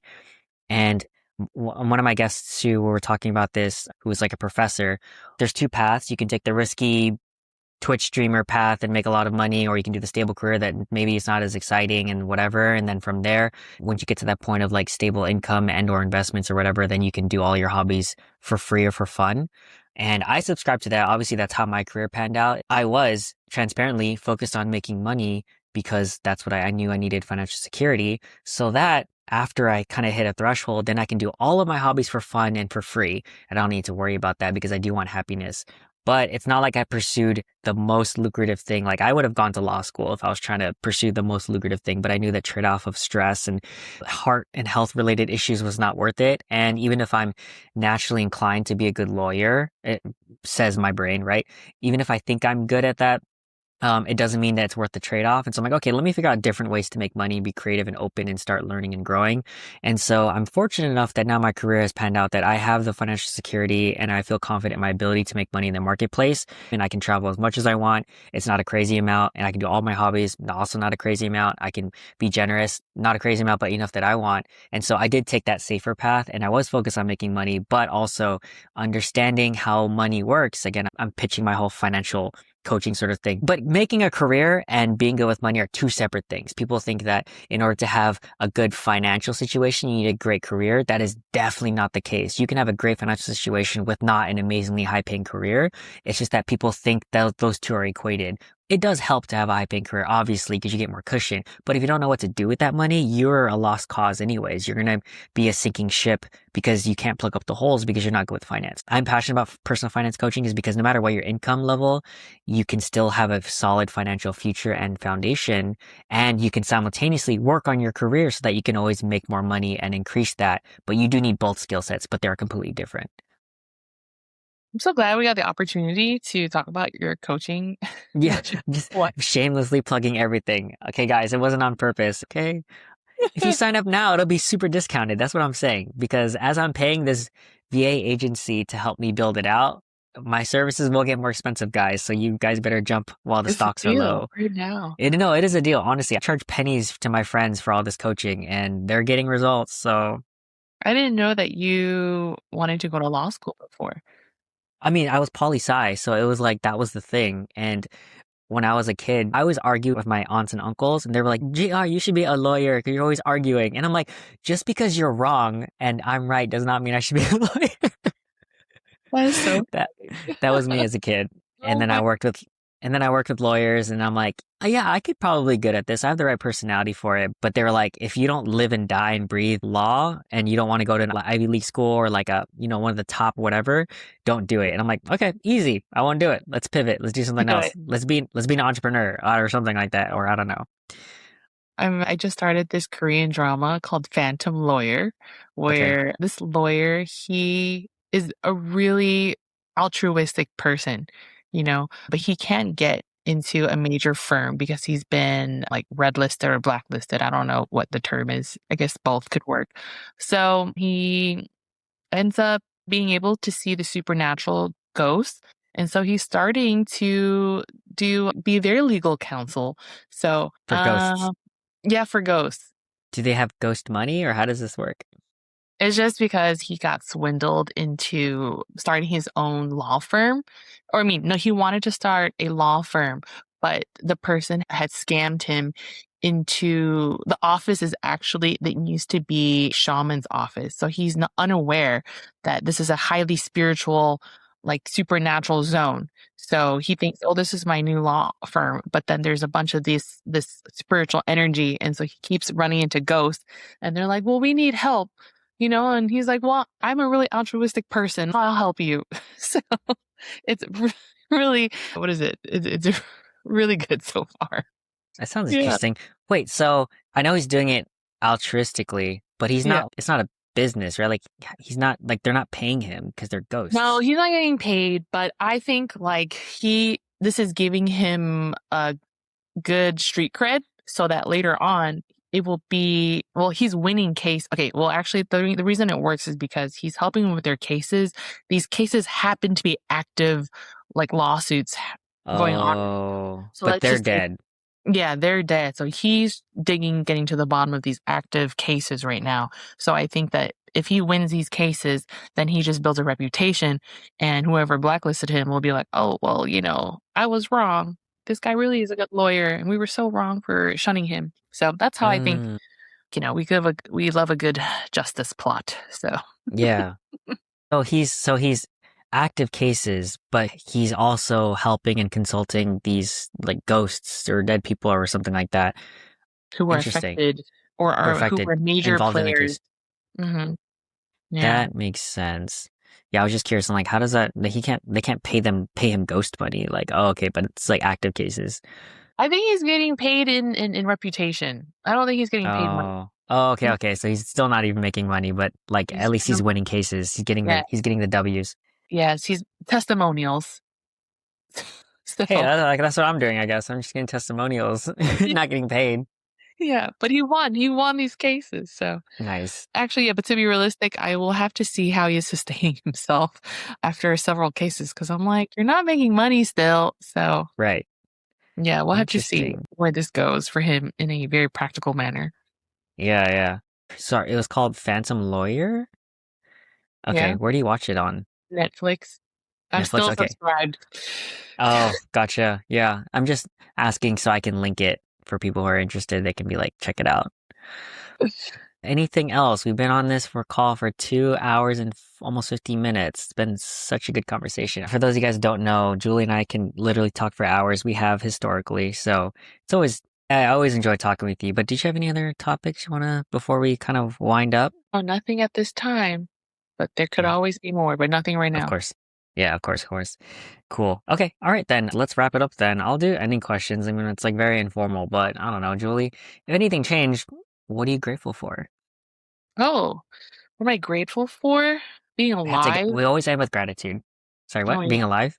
yeah. Not being a ghost who needs legal counsel? Yes, exactly. I don't know what it is, but lately I've just been so much more aware of my mortality. So every day that I'm just like healthy, living, breathing, and able to enjoy and do things without being sick. I don't know why I am always anxious about it, but I'm like, thank goodness for today. Yeah. Yeah, I love that. It's like double-edged sword, right? It's like, sure, anxiety, but also gratitude. Do you have a final ask from the audience or any final takeaways you'd like them to have from this very random, wide-ranging conversation? I know we talked about a lot. I'm sure a lot of it needs to be trimmed down too. So, Who uh, knows? Maybe I'll just throw this up raw, like just uncut because I liked it. It was good. yeah, if there's something that was of value or inspirational to our audience members, I'd really be curious to know if there's anything that they really liked hearing or made them laugh. Mm, Yeah. that's a good ask, actually. So yeah, if you get this far, wherever you're listening to this, yeah, leave us comments, feedback. If you guys want us to talk about anything specific for next time, random show topics, things you want to hear about from Julie specifically. These are always fun. Okay, last question. Where can we find you if the audience wants to check out what you're up to or connect? Ooh, I mean, my official website for work and things is designedbyjulie.com, but I have been wanting to get back into blogging just because I don't know, I miss the things I did as a kid and having a Mm, blog and was it slow cataloging my experiences instead of just posting pictures to Instagram. I actually want to post it up and write about the thing I ate or not ate. So, yeah, so I'm still trying to figure out what platform to do my blog on, but I will let you know before you post this thing what it is, what the link okay. is. Yeah, let me know. Sorry, just to dig in now, my technical brain is like turning. So it's to post what you ate, or what is it? What would this blog look like? How do you envision it? Well, right now, yeah, it's food because Okay. I think I spend a lot of time eating out in Orange County, just as foodies are. That's probably why I thought of it. And I wanted, yeah, people did used to do this a lot. Well, they'll post, oh, this is what I did at the restaurant. This is like pre Yelp, I feel like. So I think I would post more of common things people do, like travel, which I don't do a whole lot of. So that would be fine. I'm not trying to have a travel blog. I think it's a hybrid of my journal, but not too personal. I think that's why I never had a public journal because I didn't want to leave too much of a personal imprint on the internet for people to know. But I think I wanted to have something to say, to write about in a really innocent way. Would like an Instagram page check that box? Because you could blog and post about those things, but I know it's a different Instagram format. page? No, just because I don't read captions on Instagram anymore because I think for a platform like that, sometimes people have started posting captions that are so long. I think it takes away from the visual, which is what the platform is supposed to be for. And so I think there's just two competing things. So that's why I'm Yours, always you want yours to be more text based and not really image based. yeah, because I believe that's to me blogging is supposed to be more about just writing. So I think that's why Oh, it's the perfect medium because someone who wants to just flip through things visually, I think that's what Instagram's strength is. But with blogging, like Medium or Substack, like you're really there just to read. I mean, yeah, there's some visuals, but I don't think that's what it's for. It's for writers. So not saying I'm I a great see. writer or anything, but I think it'll be my way of self-expression a little bit. Yeah. I I'm see. just late. I'm just late to the game. That's all. Like Yeah, 20 yeah, yeah. years. Yeah, yeah. And that would be a hit like 20 years ago. No, but no, Yeah. I like that. I mean, I have a blog. I kind of try to do similar things, but I see what you mean now. Based on what you explained on the vision of it, that yeah, a blog does make sense. It's just picking I your mean, platform, right? I didn't used to do it on Instagram. I still do. Like when I cook and stuff, I'll post it on this other private Instagram account I have, but I only use that as a catalog. It's not for me to talk through it. It's more so like, here's the damn thing I did. Like I can look at it and remember. But this one's for me just to reflect and just talk ad nauseum to, I don't know, myself. It's really just for nostalgia because I used to do Zanga a lot. So since it doesn't exist anymore, I think this is just purely for nostalgia's sake. Okay. Yeah. That makes a lot of sense. Would you want to build this blog into something where people visit, like you have an audience, or is it really just for cataloging? Maybe I would like to have a small audience because I remembered back then there were blogs that I would read of this one person who was just baking all of the time. And it was kind of neat to see her journey. You know, she doesn't update it anymore because that's when social media started coming into the scene. But yeah, if somehow there's just like a random person in Finland who just came across my blog and said something, I'd be like, that's so cool. But yeah, I mean, there's so many platforms out there where you could reach other people like Substack, but those people are, I think they are quite professionally writers. So I'm not a professional writer. So I don't think Substack is the right platform for me. I think Substack is like influencers, but they're writers. I think Uh, that's what it's for. Yeah, I guess I could have made a private journal. yeah, I mean, there's a wealth of like platforms out there that you could blog on or turn into a blog. Yeah. I've never been So, on Substack, but I've heard about a lot because of influencer journalist type people, and that's like a professional sort of thing, but I've never been on it. When you're mentioning like the blog thing, because it reminds me of in college, I used to follow various bloggers here and there, but one of them was Mark Manson. He's an author, oh, and I still, yeah, like the subtle art of not giving an F. And so I remember in college or maybe high school, I think maybe mostly college, that I would read a bunch of these and I'm like, oh, this is fantastic. And that's why I started my blog and or I had friends who started blogs. I'm like, I want to do that because I love reading this stuff and it's so engaging and it's so thought provoking and it's like quality content. I think that era of like where the intention is in my opinion long gone. Obviously it's still alive and obviously there are still writers, but it was that era of oh yeah, blogs, premium space, and then it's these people build their careers on blogs and those people transition to other mediums and stuff like that. But I thought that was so cool because I had that same dream too. I'm like, maybe I should be a blogger one day because I would have a Tumblr too and just write out these long things and people actually responded well to them. They're like, oh, I really like this post that you had. I'm like, oh, that's something here. So I guess I still kind of do that. So I guess it kind of fulfilled the prophecy and just in different mediums. But I remember that as you brought it up, I'm like, oh, that's also was one of the dreams I had too. do you get strangers who read your annual recaps on your main blog? Yeah, I think most people who read my blog are strangers, which is People. kind of funny. Yeah, real people. Like I have Whoa. no, no, honestly they do because 95% of the traffic that goes to my website are just random people who Google search and they see my book summaries, but then they'll subscribe to my website and my email list and then they'll see all this other stuff, right? They'll see my yearly posts, but they'll also see my podcast summaries and my other sort of distilling of thoughts. And so they react and respond to it because they're also following me. So I'm like, I don't know how many people, like maybe a couple hundred, few hundred, several hundred people who like read. I don't know if they read, but they subscribe to everything. And so they see it. And so I know by the numbers and the stats, I'm like, yeah, I'll see a jump from my friends, but otherwise most of my readers are just internet people who still follow me, I guess. That's cool. I am kind of talking to the ether of random people. And so I do keep that in mind. I'm like, yeah, I guess my friends will read some of these things, but I know it's going to be mostly people I don't know, which is Yeah. fine with me. Oh, okay. Oh, I guess I thought of it a bit in reverse, but that would make Mm, sense. You would know. Yeah, yeah. You would expect, but my friends don't care what I write. They're like, whatever. It's the random people who I cherish because they actually follow my work and they appreciate the I stuff I put cherish. out. Yeah. Unless people are featured in my blog, they don't really read it.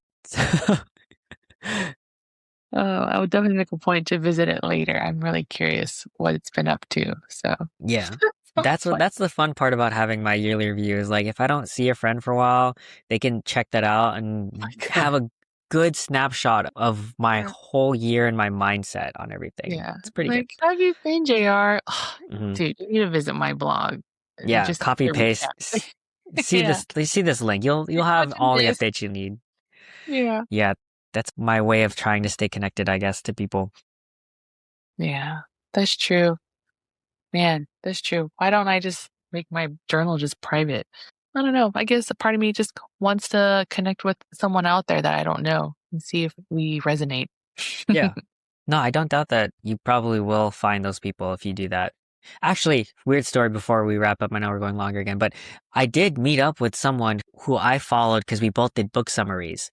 And so, like, we still keep in touch, but we were both doing the same things and we kind of comment on each other's posts and then we kind of talk about what we're doing to build our blog because we're doing similar stuff. And then one day, eventually, like, we met up in person. He's like, "Oh, I'm going to be in your area." I'm like, "Oh, cool. Let's meet up." And so I met his wife and his kid and he was cool and stuff like that.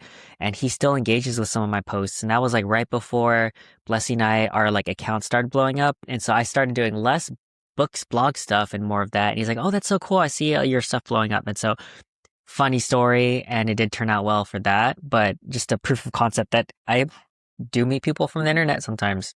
Man, how did you make sure you didn't meet any stalkers or creepy, unwanted attention? Because, you're so visible in the public space, you are sure to attract someone who wants to meet you or find you wherever you frequent. Like, did either one that happen to you, or two, were you able to protect yourself from being in that situation? So I think that's definitely a real thing when Blessy and I were like at our peak of social media, TikTok stardom, quote unquote, because we would meet people randomly out in public. But I mean, our experiences have been like almost 100% like great. Like people will see us, ask for photos, like chat with us a little bit, and it's been fine like that. But I know that there is a non-zero risk that there could be that sort of thing. Thankfully, nothing has Mm, happened like that. And I think obviously bigger influencers or celebrities will deal with that more. So I don't know. I'm also not an attractive girl, so I do have less of a risk my of brain, that. I was like, should I say it? I don't know. Yeah, I'm not an attractive girl and I'm not even a very attractive guy by my own standards. So I'm not going to get that much attention in public. I'm just like I, I joke about this all the time, but I told my one friend who is, for the most part, he's more good looking, attractive, and he has, what's it called? He's good with the ladies, let's just say that, right? But he also has problems, his own problems with those dynamics. And so I'm like, look, dudes like you can just show up in a room and just pull girls. Me, I gotta work on my personality, my career, my humor, my finances. I have to work out 4 times a week in order to just pull one girl and keep her. Whereas guys like you can just show up and just like have as many girls as he wants. So, and then What did you we're laughing say? about that. Now he's like, "Oh, I feel like you're not joking with that." I'm like, "Yeah, I mean, look, I'm joking. I am joking, but I'm not lying. Like it is true. I do have to Oh. work harder to get my results, and that's fine. I guess personal development, woohoo. But so yeah, I'm joking, but it's also true.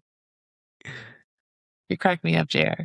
Thank you. See, I told you, it's just the comedy that I'm gonna lean on when we have our apocalypse and AI I takes over. know. I know.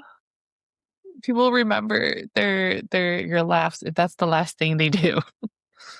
So, okay, all right, Julie. So now, finally, wrap it up. We've been at 3 hours. I think this is my longest conversation now. Congrats, but also not surprising because I do enjoy talking with you. Hopefully, you feel the same. Thank you. Yeah, yeah. Likewise. Okay, so let's wrap this up. I think you had your final words. I don't want to cut you off. Or do Yeah. you have any final words before I Oh, sign no, off? no. No? Zip. Okay. Cool. All right. Yeah, they've heard us talking, and there's probably no one listening at this point. This is too long. But all right, I'll do my final sign off, or I'll say thank you, Julie, for being here. I really appreciate it. I always love and enjoy talking with you. We can obviously go for hours for good reason. And I'm grateful to be able to have a friend like you on the show where we can just talk and just the vibes. And obviously, like and respect and admire you as well for your accomplishments. And it's always nice to pick our brains for these things. So that is for you. For the audience, thank you guys for listening. Whoever's still listening to this, be sure to like, follow, subscribe, all that fun stuff. Leave us 5 stars wherever you're listening to. Leave us love in the comments, specifically Julie. And reminder to always be kind to other people, especially yourself. And remember that you can always learn something from someone if you take the time to listen. So thank you guys for being here. Thank you, JR.